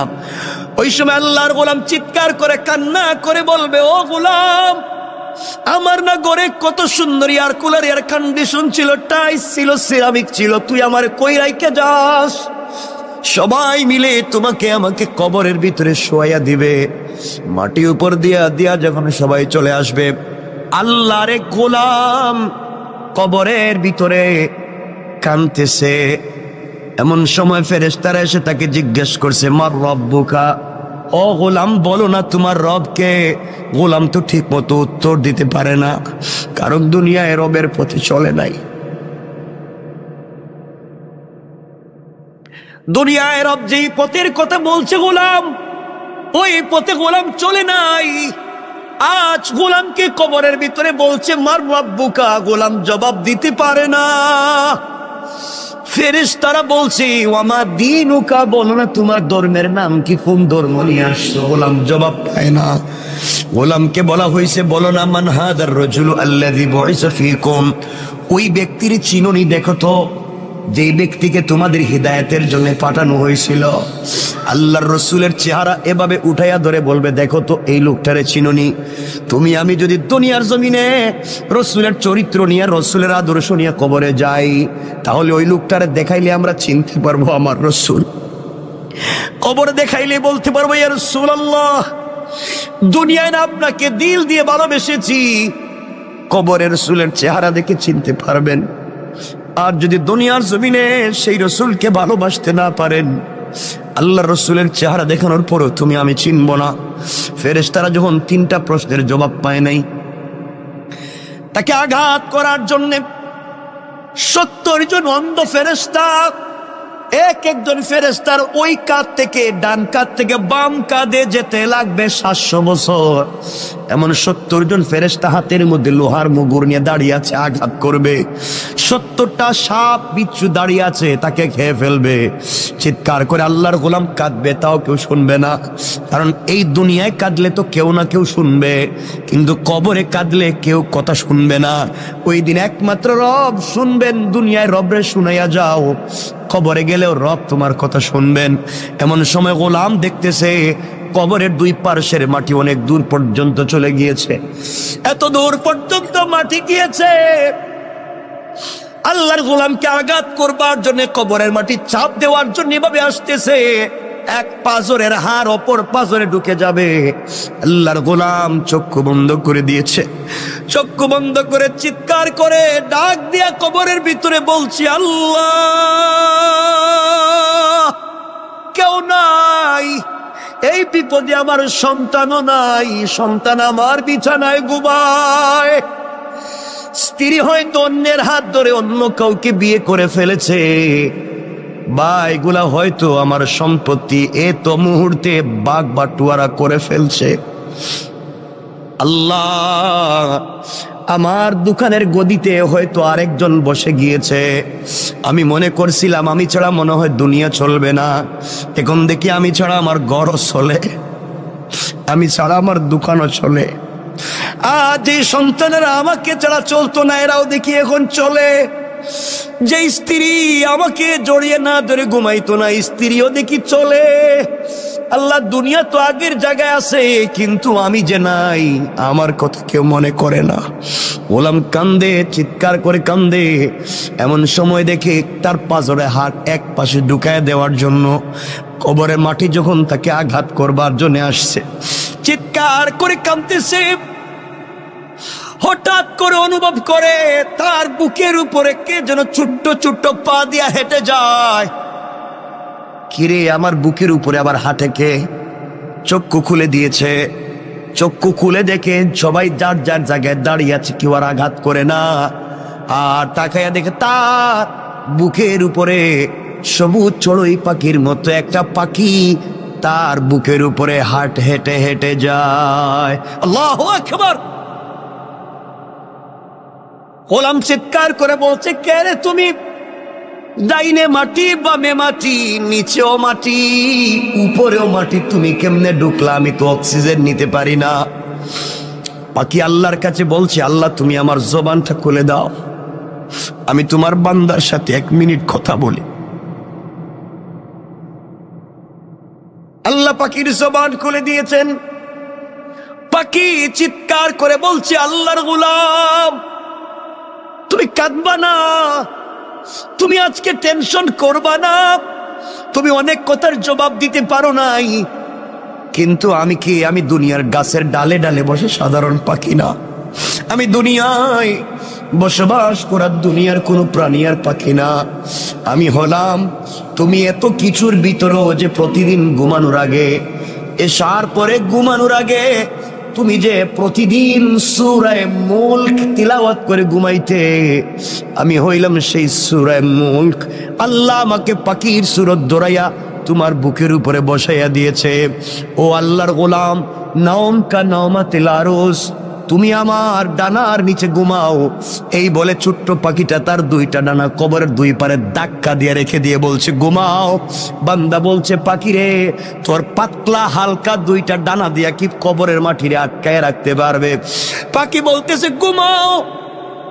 ফুলসজ্জার রাত্রে স্বামী স্ত্রী যেভাবে ঘুমিয়ে যায়, কখন সূর্য উদিত হয় বলতে পারে না, কখন সকাল হয় বলতে পারে না, তুমি এইভাবেই আমার ডানার নিচে ঘুমাইয়া যাও, কিয়ামতের দিন পর্যন্ত আমি তোমার বুকের উপরে বসে গেলাম, এই কবরে কেউ তোমাকে আযাব দিতে পারবে না। আল্লাহর গোলাম, তাও তোমাকে বলে দিলাম, আমি তো সূরা মুলক তোমাকে জানাইয়া দিলাম, কবরেও তোমাকে হেফাজত করব, পুলসেরাতেও করব, মিজানেও করব, যতক্ষণ পর্যন্ত সুপারিশ করে শাফাআত করে আল্লাহর জান্নাতে তোমাকে না পৌঁছাবো, ততক্ষণ পর্যন্ত আমি সূরা মুলকের সুপারিশ তোমার পক্ষ থেকে আল্লাহর দরবারে আমি বন্ধ করব না। আল্লাহু আকবার।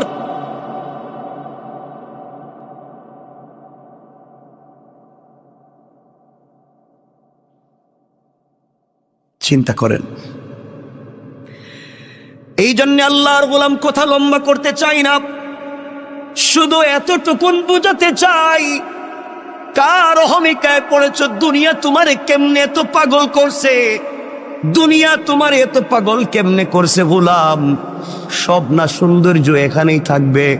তুমি তোমার বেডরুমটারে কত সুন্দর করলা, কয়েকটা দিন থাকবা, হয়তো ঘর থেকে বের হলে আর ফিরেও না আসতে পারো, কিন্তু অনন্তকাল যেই কবরে থাকবা, ওই কবরকে তুমি সুন্দর করলা না। আল্লাহর গোলাম, ওই আল্লাহর গোলাম যখন কান্না করছে, কবর 3 ভাগের 1 ভাগ, গর্তের ভিতর থেকে পাথর 3 ভাগের 1 ভাগ সরে গিয়েছে। আর একজন গোলাম সেজদায় পড়ে ডাক দিয়া বলছে, আল্লাহ, আমিও তো 3 বন্ধুর একজন, আমার জীবনে কোনো নেক আমল নাই, আমার জীবনে কোনো ভালো কাজ নাই, ভালো করে জানি, জীবনে যত আকাম ছিল, কুকর্ম ছিল, এমন কোনো জিনিস নাই যা করি নাই, কিন্তু আল্লাহ, আজ আমার মনে পড়ছে আমি একটা ভালো কাজ করছি। আজ আমার মনে পড়েছি আমার জিন্দগিতে একটা ভালো কাজ আছে, এই কাজটা শুধু তোমাকে সন্তুষ্ট করবার জন্য আমি করছিলাম, দুনিয়ার কোনো মানুষকে দেখাবার জন্য আমি করি নাই। আল্লাহ, আমার ঘরে একজন কর্মচারী ছিল, ওই কর্মচারী কোনো একটা কারণে তার বেতন না নিয়ে আমার কাছ থেকে চলে যায়, আমি তারে অনেক খোঁজাখুঁজি করে পাই না, কর্মচারীরে বেতন দেব, খুঁজতে খুঁজতে আমি তারে পাই না, কোথায় গেল নাই। আমি কি করলাম, তার ওই বেতনের পয়সা দিয়া একটা বকরি কিনলাম, আমি একটা বকরি কিনলাম, ওই বকরিরে বড় করলাম, বকরির থেকে অনেক বাচ্চা হলো, বিশাল বড় একটা বাগান হয়ে গেল, বাচ্চা বকরি আর বকরির অভাব নাই। আয় আল্লাহ, শত শত বকরির পাল হয়ে গেল। দীর্ঘ 15-20 বৎসর পরে আমার ওই কর্মচারী দেখি আমার বাড়িতে হাজির, আমাকে ডাক দিয়া বলছে, মালিক, অমুক দিন অমুক তারিখেও আপনার বাড়িতে আমি কর্মচারী ছিলাম, আমার নাম যে এই নাম, আমি কিন্তু চলে গিয়েছিলাম একটা কারণে, আমি আজ আপনার কাছে ফিরে এসেছি, কাজের জন্য আসি নাই, ওই যে আপনার বাড়িতে কাজ করছিলাম, ওই সময় যে পয়সা পাই, আমারে আপনি ওই পয়সাটা দিয়ে দেন, আমি চলে যাই। আল্লাহ, ওই সময় আমি ওই গোলামটারে ধরলাম হাতে, আস্তে আস্তে করে মাঠে নিয়ে গেলাম।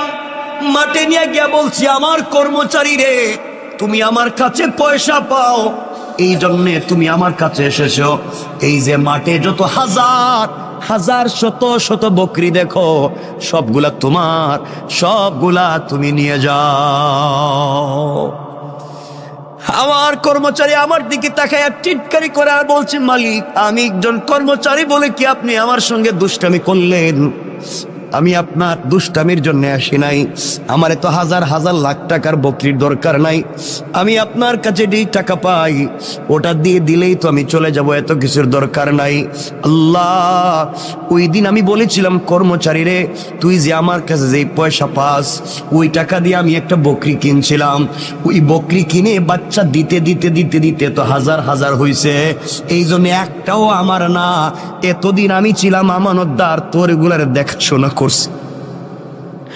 তোর জিনিসরা আমি দেখাশোনা করে রাখছি। জানি না ঠিক মতো আমানত রক্ষা করতে পারছি কিনা, তোমার সম্পদের আমানত রক্ষা করতে পারলাম কিনা। মালিক তার কর্মচারীরে বলতেছে, আর আমরা কর্মচারীর সঙ্গে যেই ব্যবহার করি, মনে রাখবেন আজকে সে কর্মচারী, কাল হয়তো আখেরাতে সে মালিক হয়ে যাবে। আপনি গোলামের মতো তার পিছনে ঘুরবেন। তার দিলে যদি কষ্ট দেন, কোনোভাবে যদি সে কষ্ট পায়, কিয়ামতের দিন বুঝবেন কর্মচারীর আপনার কি প্রয়োজন, ওই দিন বুঝবেন। এই জন্য আল্লাহর ওয়াস্তে, আল্লাহ যাদেরকে পয়সার মালিক বানাইছেন, কর্মচারীর সঙ্গে খারাপ আচরণ করবেন না, খারাপ ব্যবহার করবেন না। আমার বন্ধুগণ, ওই দিন বুঝবেন আমার কথাটার কত দাম ছিল, কত লৌট ছিল। আল্লাহর গোলামের কথা শুনে কর্মচারী সিজদায় পড়ে ডাক দিয়া বলেছে, আল্লাহ, যেই মালিক কর্মচারীর পয়সার আমানত রক্ষা করার জন্য এত বড় বড় বড় বিজনেস বানাইছে, বকরির পাল বানাইছে, আল্লাহ, আমার ওই মালিক রে দুনিয়ায় ইজ্জতের জিন্দেগি দিও, ইন্তেকালের পরে জান্নাতুল ফিরদাউস দিও। আল্লাহু আকবার। আয় আল্লাহ, ওই দিন যে হাসি মুখে আমি আমার কর্মচারীর কাছে যে সম্পদগুলা তাকে ফিরাইয়া দিলাম, তার ওই টাকা দিয়া যে এত কিছু বানাইলাম, আমি চাইলে ওই সময় তাকে যে টাকা সে পায়, 500 দিনার 100 দিনার দিরহাম পায়, ওটা দিয়ে দিলেই সে খুশি হয়ে যাইতো। কিন্তু এতদিন পরে আসছে, আমি তারে একটা বকরি দিলেই সে খুশি হয়ে যাইতো। আমি তারা যে হাজার হাজার বকরি দিয়ে দিলাম, এই যে একমাত্র আমানত রক্ষা করার জন্যে, আমানত রক্ষা করলাম, এই যে তোমাকে ভালোবেসে তোমার ভয়ে আমি ওই কাজ করলাম। আল্লাহ, ওই দিনের কাজ যদি তোমার কাছে পছন্দ হয়, আজ কি তুমি আমাদেরকে বিপদ থেকে বাঁচাতে পারো না? তুমি না বলছো ভালো কাজ করে দোয়া চাও, কল্যাণের কাজ করে কল্যাণের উসিলা নিয়ে দোয়া চাও। আয় আল্লাহ, এই ভালো কাজের কথা স্মরণ করে তোমার কাছে হাত উঠে দোয়া চাইলাম, বলো না তুমি কি আমাদেরকে ক্ষমা করে দিবা না, বাঁচাবা না? আল্লাহর গোলাম ওইভাবে কান্না করে দোয়া করতে দেরি হয়েছে, তাদের মাথার উপর থেকে ওই পাথরের 3 ভাগের 2 ভাগ সরে গিয়েছে। আল্লাহু আকবার। 2 ভাগ সরে গিয়েছে।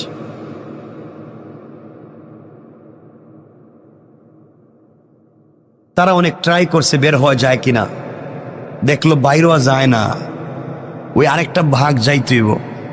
2 জন বন্ধু যখন আল্লাহর কাছে দোয়া করছে, আল্লাহ তাআলা তাদেরকে বাঁচাইয়া দিয়েছেন। 3 ভাগের 2 ভাগ পাথরটা গর্তের মুখ থেকে সরে গিয়েছে, আরেক ভাগ গেলেই তারা বাইর হইতে পারে। এখন তো 2 জন দোয়া করছে, এখন আরেকজন চিন্তা করছে, আমার জীবনে তো কোনো ভালো কাজ নাই, আমি তো বইলে কিন্তু লাভ হবে না। 2 বন্ধু মিলছে, দোস্ত তুইও কিছু কর, তা আমার জীবনে তো কোনো ভালো কাজ নাই, জানি আমি তো তোদের চাইতেও খারাপ। না, মনে কর তোর কোনো ভালো কাজ আসেনি জীবনে, মনে করে দেখ, থাকলে একটু ক আল্লাহরে, আজকে বাস্তবতে নিয়ে মরা ছাড়া পথ নাই। এমন সময় গোলাম বলতেছে, ভাই আমারও তো একটা ভালো কাজের কথা মনে পড়ছে। সুবহানাল্লাহ বললেন, জোরে আওয়াজ করে পড়েন না, সুবহান। আমার একটা ভালো কাজের কথা মনে পড়ছে, বল না তোর ভালো কাজটা কি? এই সময় 3 নম্বর বন্ধু চোখের পানি ছেড়ে ডাক দিয়া বলতেছে, আল্লাহ, তোমার দেওয়া কপাল তোমার কুদরতের পায়ে লাগাইয়া দিয়েছি, তোমার দেওয়া চোখ থেকে 2 ফোঁটা পানি ছেড়ে দিয়েছি, তোমার দেওয়া জবান দিয়ে তোমাকে মনে বড় আশা নিয়ে আল্লাহ বলে ডাক দিয়েছি। তুমি বলছো তোমাকে ডাক দিলে দুনিয়ার সকল মানুষেরা যদি বন্ধ করে দেয় দরওয়াজা, তোমার দরওয়াজা বন্ধ হয় না। আল্লাহ, তুমি বলেছ কোন মানুষ যদি অপরাধ করে, সন্তান যদি অপরাধ করে, মা বাবা হয়তো সন্তানকে ঘর থেকে তাড়াইয়া দেয়। গ্রামের কোন মানুষ যদি গ্রামে অপরাধ করে, গ্রাম মহল্লার মানুষ তাকে এলাকা ছাড়া করে দেয়। আল্লাহ, কোন ছাত্র যদি ক্লাসে অপরাধ করে, টিচার তাকে ক্লাস থেকে বের করে দেয়। কোন মুরিদ যদি পীরের সঙ্গে অপরাধ করে, পীর তাকে খানকা থেকে বের করে দেয়। আয় আল্লাহ, এমনকি মায়ের, যেই মায়ের পেট থেকে বের হয়েছি, সেই মাও তার সন্তানটাকে তাড়াইয়া দিতে পারে। আল্লাহ, কোন নবী তার উম্মতকেও তো তাড়াইয়া দিতে পারে। আয় আল্লাহ, তুমি বলেছ সবাই আমার গুনাহগার গোলামরে তাড়াইয়া দিতে পারে, কিন্তু আমি রব তো আমার গোলামরে নিজের হাত দিয়ে বানাইছি। মা 10 মাস 10 দিন ভাড়াটিয়ার মতো একটা সন্তানরে পেটে নিছে, মাত্র 10 মাস 10 দিন। ওই মায়ের নাড়ি ছেড়া দন কিছু হলেই মা পাগল হয়ে যায়। গোলাম রে, তোর মা তো তোর হাত পা বানায় নাই, তোর মা তোর অক্সিজেন দেয় নাই, তোর মা তোরে নাক কান চোখ মুখ দেয় নাই। ও বান্দা, তোর মা তোরে লাঞ্চ, কিডনি, বাল, পিত্তথলি কিছুই দেয় নাই, সব তো আমি আল্লাহ দিছি। এরপরে 10 মাস তোর মা তোরে পেটে রাখবার পরেও যদি এত দরদ হয়, আমি রব তোরে আমার নিজের হাত দিয়ে বানাইছি। বল না বান্দা, তোর প্রতি আমার কত দরদ আর ভালোবাসা। ও বান্দা, দুনিয়ার সকল মানুষের দরওয়াজা যদি বন্ধ হয়ে যায়, আমি কথা দিলাম বান্দারি, আমার দরওয়াজা তোমার জন্য সকল সময় খোলা থাকবে। বলো না কি চাও? এবার বান্দা ডাক দিয়া বলে, আল্লাহ, আমি একজন বকরির রাখাল, আমি প্রতিদিন বকরি রাখালি করি। বাড়িতে যাই বিকালবেলা, সকালবেলা বাড়ি থেকে বের হই, বিকালবেলা বাড়িতে যাই। যাওয়ার পরে প্রথমে বকরির থেকে দুধ নেই, ওই দুধ নিয়ে প্রথমে আমার বৃদ্ধা মা পাপড়ে খাওয়াই। আমার মা তখন বেঁচে আছেন, আমার মারে দুধ পান করাই। মা ইচ্ছে মতো শান্তি মতো পেট ভরে দুধ পান করবার পরে বাকিটুকুন দুধ নিয়ে আমি আমার সন্তানদের কাছে বন্টন করে দেই। সন্তানেরা পান করে এরপরে ঘুমাইয়া যায়, এরপরে আমরা পান করি।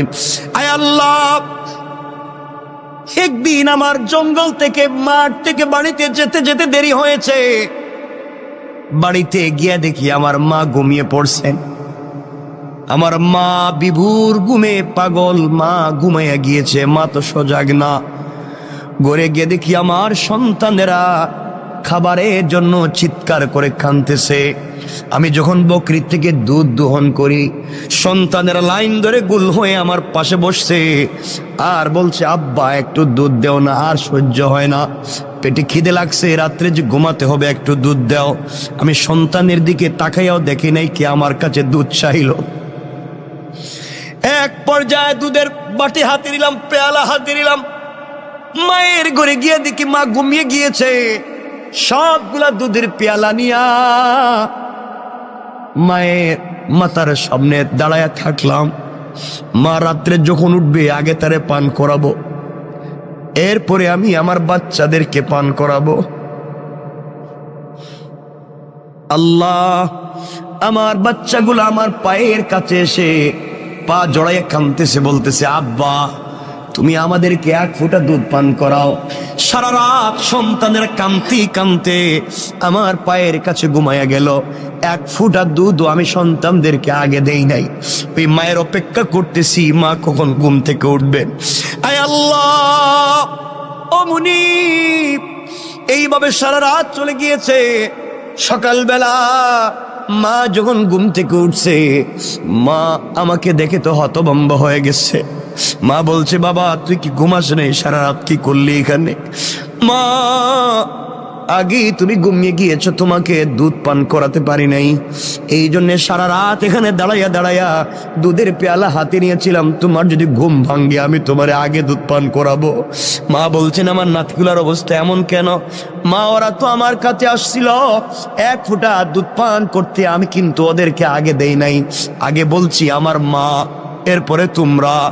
ও মা, তোমার জন্য আমি সন্তানদেরকেও পান করাই নাই। আমার মা আমার জন্য তো দুহাত উঠে দোয়া করছে আর বলছে, আল্লাহ আমার সন্তান আমার যে ভালোবাসা দিয়েছে, দুনিয়ায় কোনো বিপদে আমার সন্তানরে ফালাইও না। আয় আল্লাহ, ওই দিনের কাজ একমাত্র তোমাকে খুশি করার জন্য মায়ের জন্য দাঁড়িয়েছিলাম।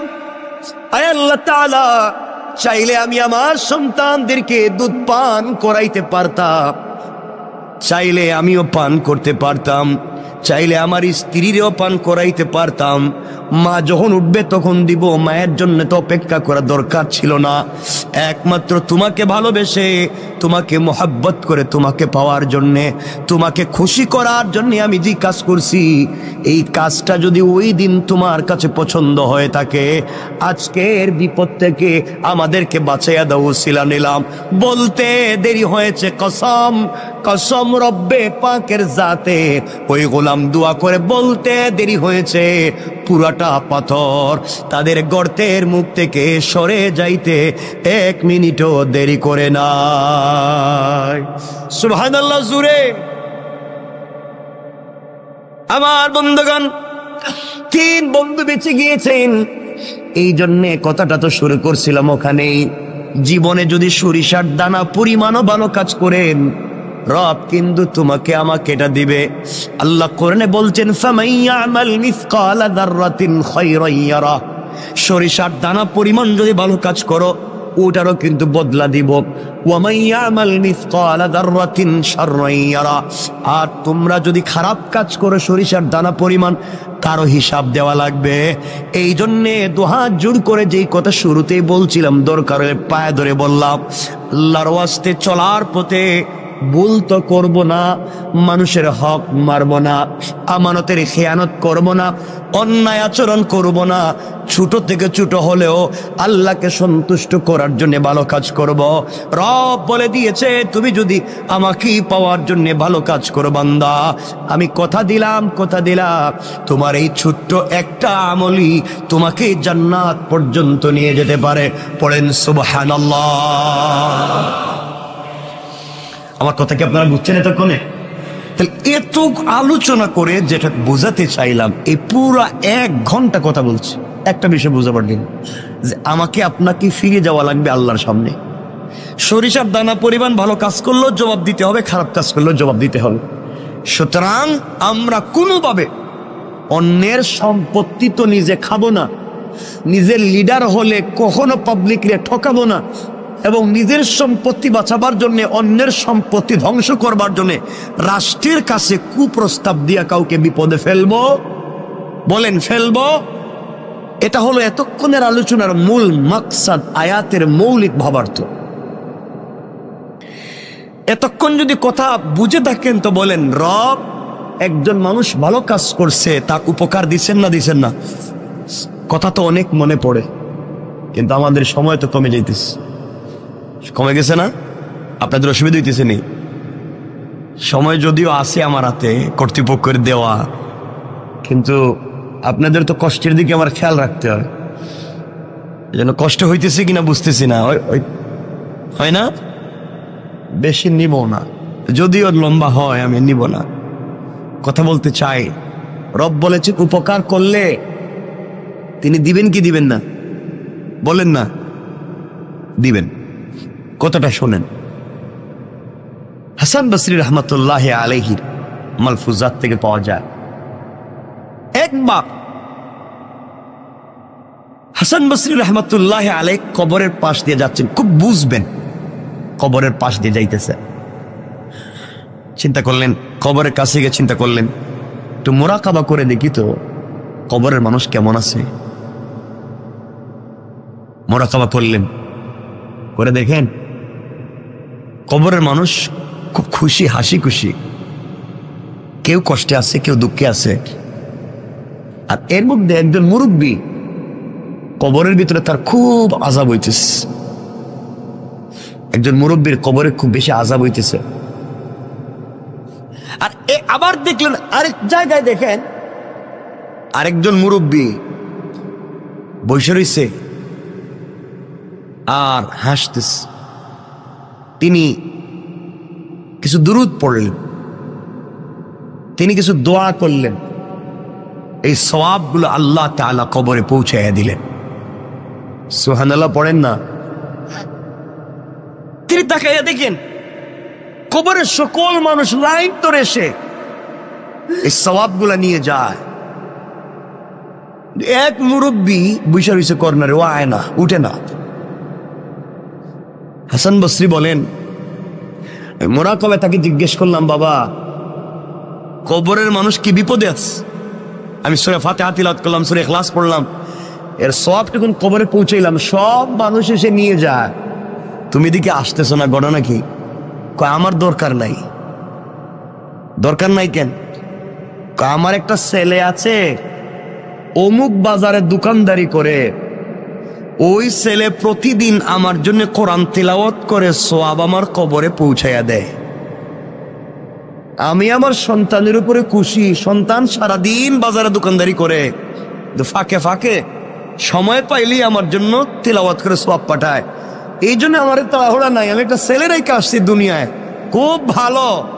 ওই ছেলেটা আমি বাপরে বইলা যায় নাই, এই জন্য সন্তান রে ভালো মানুষ বানাইছিলাম। কবরে আসার পরে সন্তান আমার জন্য দোয়া দুরূদ পড়ে আমার জন্য আমল পাঠায়। আর আমরা এমন সন্তান রাইখা যাই, বাপ মারা যাওয়ার আগেই এর মাইরা ফেলায়। কথা বলেন না কেন? মা বাপ মারা যাওয়ার আগে এমন কষ্ট দেয়, তো এমনি জিন্দা মরে যায়, খাবার দেয় না, বউরে নিয়ে আলাদা থাকে, মা বাপরে দেখতে পায় না, মা বাপের সঙ্গে ভালো আচরণ করে না, স্ত্রী সন্তান যা বলে তাই শুনে, মা বাপকে এই ভালো জায়গায় রাখতে চায় না, মা বাপের ঠিক মতো ঔষধপাতি দেয় না, খবরাখবর রাখতে পারে না, মা বাপকে পয়সা দিলে হিসাব করে। এই সমস্ত নাফরমানি আমাদের ভিতরে হর হামেশা হয়ে গেছে, ঠিক না? হাসান বসরি বলেন, আমি মোরাকাবা শেষ করব, একজন মুরব্বী খুব কাঁদতেছেন, আযাব হইতেছে। আমি জিজ্ঞেস করলাম কারণ কি? মুরব্বী বলছেন, বাবা আমার একটা মেয়ে আছে। কি আছে? খুব দুশ্চরিত্রা, খারাপ খারাপ কাজ করে বেড়ায়, আর ও যত গুনার কাজ করে, ওর গুনার কাজের ভাগ আমার কবরে আসে, আমি পাই। কারণ মেয়েটারে ভালো বানাইতে পারি নাই, যেন বাপ হিসাবে আমি মেয়েরে কেন ভালো বানাইতে পারলাম না? ওই মেয়ে খারাপ কাজ করলে আমার কাছে গুনাহ চলে আসে।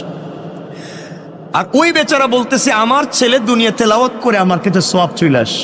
অর্থাৎ সন্তানকে যদি ভালো মানুষ বানাইয়া যেতে পারেন, সন্তান ভালো কাজ করলে তারও একটা অংশ পাবেন, সন্তান খারাপ কাজ করলে তারও একটা। তিনি বললেন, বাবা আমার মেয়েটা অমুক গ্রামে থাকে, তুমি যদি পাও, আমার মেয়েটার একটু বইলো আমার জন্য, আমি বাপের জন্য যেন একটু ইসালে সওয়াব করে, কোনো একটা কিছু করে, আমার কষ্ট আর সহ্য হয় না, কেন মেয়েটা খারাপ কাজ ছাড়ে না? আল্লাহর ওলি হাসান বসরি রহমাতুল্লাহি আলাইহি চলতে লাগলেন, ওই বাজারে পৌঁছে গেলেন যেই বাজারে মুরব্বী বলছিল তার সন্তান কোরআন তেলাওয়াত করে। সত্যি দূর থেকে দেখেন তার দোকানে ভিড় লেগে আছে, ভিড় লেগে আছে, মানুষ, কাস্টমারের অভাব নাই। কিন্তু আল্লাহর গোলাম কাস্টমারের সঙ্গে কথাও বলে, ঠোঁট নাড়ায়া নাড়ায়া আল্লাহর কালাম তিলাওয়াত করে যায়। ওই যুবকের কপালে চুম্বন দিয়া বললেন, যুবক রে, তোমার মতো সৌভাগ্যবান যুবক আর কয়জন আছে যার বাবা কবরে গিয়াও সন্তানের জন্য দোয়া করে, সন্তানের জন্য ভালো চায়। তোমার বাবা তোমার যেই শিক্ষা দিয়েছে, কবরে বাবা বড় আরামে আছে, তুমি তেলাওয়াত বন্ধ করে দিও না। আমার বন্ধুগণ, যুবকের কাছ থেকে বিদায় নিয়া আল্লাহর গোলাম হাঁটতে লাগলেন ওই মেয়ের বাড়ির দিকে। ওই মেয়ের বাড়ির কাছাকাছি পৌঁছে গেলেন, মানুষরা খবর দিলেন, অমুক নামে কি এলাকায় কোনো মুরব্বী ছিলেন। সবাই বলছে, এই যে পাশে যেই বাড়ি দেখা যায়, এই বাড়িটাই হচ্ছে মুরব্বীর বাড়ি। আল্লাহর ওলি হাসান আল বসরি রহমতুল্লাহ আলাই আস্তে আস্তে করে মুরব্বির বাড়ির কাছে পৌঁছে গেলেন। গিয়া দেখেন বাড়ির ঘরের ভিতরে কেউ নাই। একটা যুবতী মেয়ে পুকুরের মধ্যে অথবা একটা হাউজের মধ্যে এসে গোসল করে। হাসান আল বসরি ডাক দিয়া বলছেন, মা, অমুক কি তোমার বাবা হয়? কয়, আমার বাবা। তিনি মরে গেছেন না বেঁচে আছেন? অনেক দিন আগে তিনি মরে গিয়েছেন। মারে, আমি হাসান আল বসরি বলছি, মোরাকাবা করে দেখছি তোমার বাপের বড় কষ্ট হয়, বড় আযাব হয়। কবরের ভিতরে তোমার বাবা বড় কষ্টে আছে।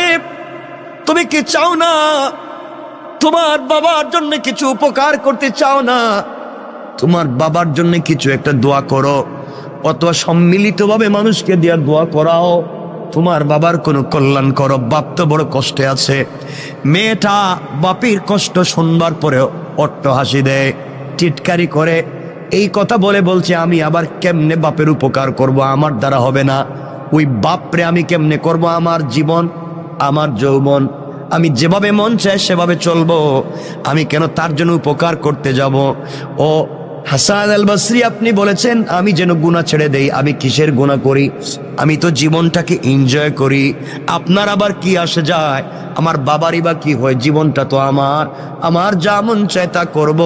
মনে রাখবেন, একজন নারী যদি জাহান্নামে যায়, 4 পুরুষরে নিয়ে জাহান্নামে যাবে। আবারও বলছি, একজন নারী যদি জাহান্নামে যায়, 4 জন পুরুষরে নিয়ে জাহান্নামে যাবে। নারী যদি জাহান্নামে যায়, তার বাপরে নিয়ে যাবে। নারী যদি জাহান্নামে যায়, তার স্বামীরে নিয়ে যাবে। নারী যদি জাহান্নামে যায়, তার ভাইরে নিয়ে যাবে।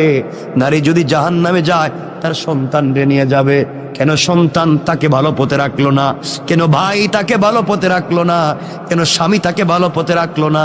কেন বাবা তাকে ভালো পথে রাখলো না? এই জন্য এক নারী জাহান্নামে গেলে 4 পুরুষ জাহান্নামের জন্য প্রস্তুত হও। আল্লাহ রাব্বুল ইজ্জত ওয়াল জালালের ওলি হাসান আল বসরি যখন মেয়েটাকে বললেন, মেয়ের কাছ থেকে ভালো উত্তর পেলেন না।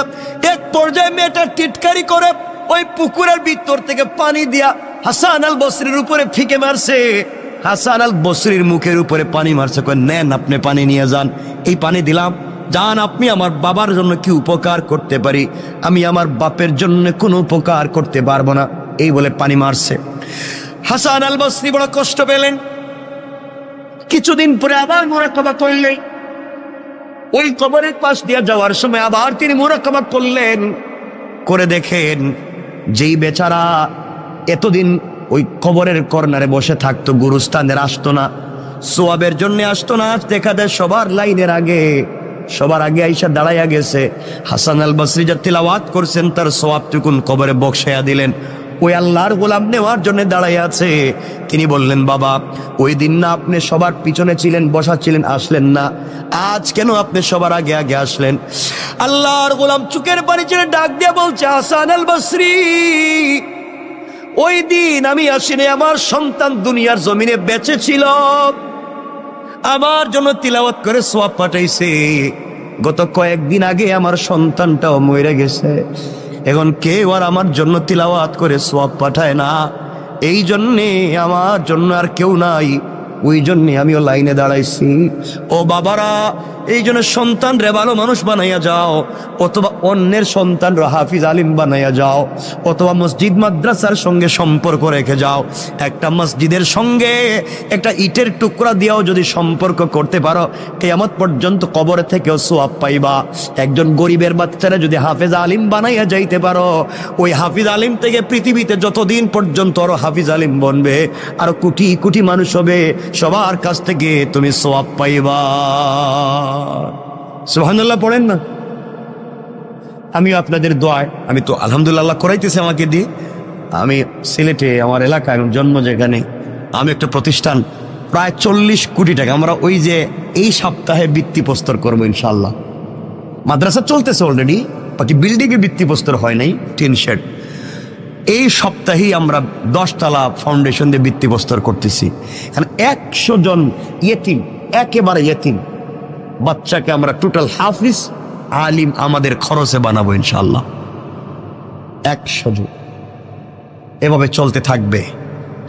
আমরা নিচে মসজিদ করতেছি দোতলা পর্যন্ত, উপর থেকে মাদ্রাসা করতেছি, মহিলাদের জন্য আইটি করতেছি, কারিগরি করতেছি, মহিলাদের জন্য এবং বাচ্চা পুরুষের জন্য আমরা একটা মিক্স, আমরা একটা ভালো ব্রিটিশ কারিকুলামে আজহার এবং মদিনার আদলে একটা ইংলিশ মিডিয়াম ইন্টারন্যাশনাল একটা মসজিদ, মাদ্রাসা এবং স্কুলকে একীভূত করে একটা শিক্ষা সিলেবাস তৈরি করতেছি।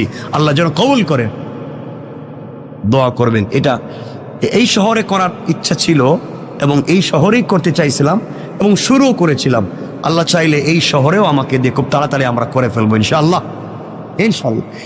এই মসজিদও তো মাদ্রাসা আছে না? নাই? চমৎকার একটা মাদ্রাসা আছে, কতগুলো বাচ্চা এখানে পড়ে, আমার খুব ভাল লাগে। বাচ্চাদের পড়া খুব ভাল লাগে, ওরা তো গুনাহ নাই তো, এজন্য ওদেরকে সময় দিবেন, মাদ্রাসার দিকে খেয়াল রাখবেন, জীবন উল্পাল্টে যাবে একবারে। মাদ্রাসার দিকে খেয়াল রাখবেন তো ইনশাআল্লাহ সবাই। আমার বন্ধুগণ, কথা লম্বা হয়ে যাচ্ছে। আল্লাহর ওলি বুঝলেন ওই বেচারার ছেলে মারা গিয়েছে, এই জন্য আর সওয়াব পাঠায় না। হঠাৎ করে তাকাইয়া দেখেন ওই দিন যেই মুরব্বী লাইনে সবার সামনে ছিল, আজ দেখা যায় জান্নাতের গালিচায় বসে বসে জান্নাতি ফল খেয়ে যায়। আশ্চর্য হলে মোর মেয়ে তো জিনাকারী, ওই মেয়েটা তো আমার পানি দিয়ে টিটকারি করছে, ওর বাবা কবরে এত শান্তি পাইল কেমনে জানতে চাই। জিজ্ঞাসা করে, বাবা তুমি আজকে কবরে তো শান্তি কেমনে? তোমার মেয়েরে তো বলছিলাম। আপনি আমার মেয়েরে বলছিলেন, আমার মেয়ে আমার জন্য এত বড় ভালো কাজ করছে, ওই ভালো কাজের উসিলায় আল্লাহ আমাকে মাফ করে জান্নাত দিয়ে দিয়েছে। আল্লাহর ওলি বলেন, না না, তোমার মেয়ে কোনো ভালো কাজ করে নাই।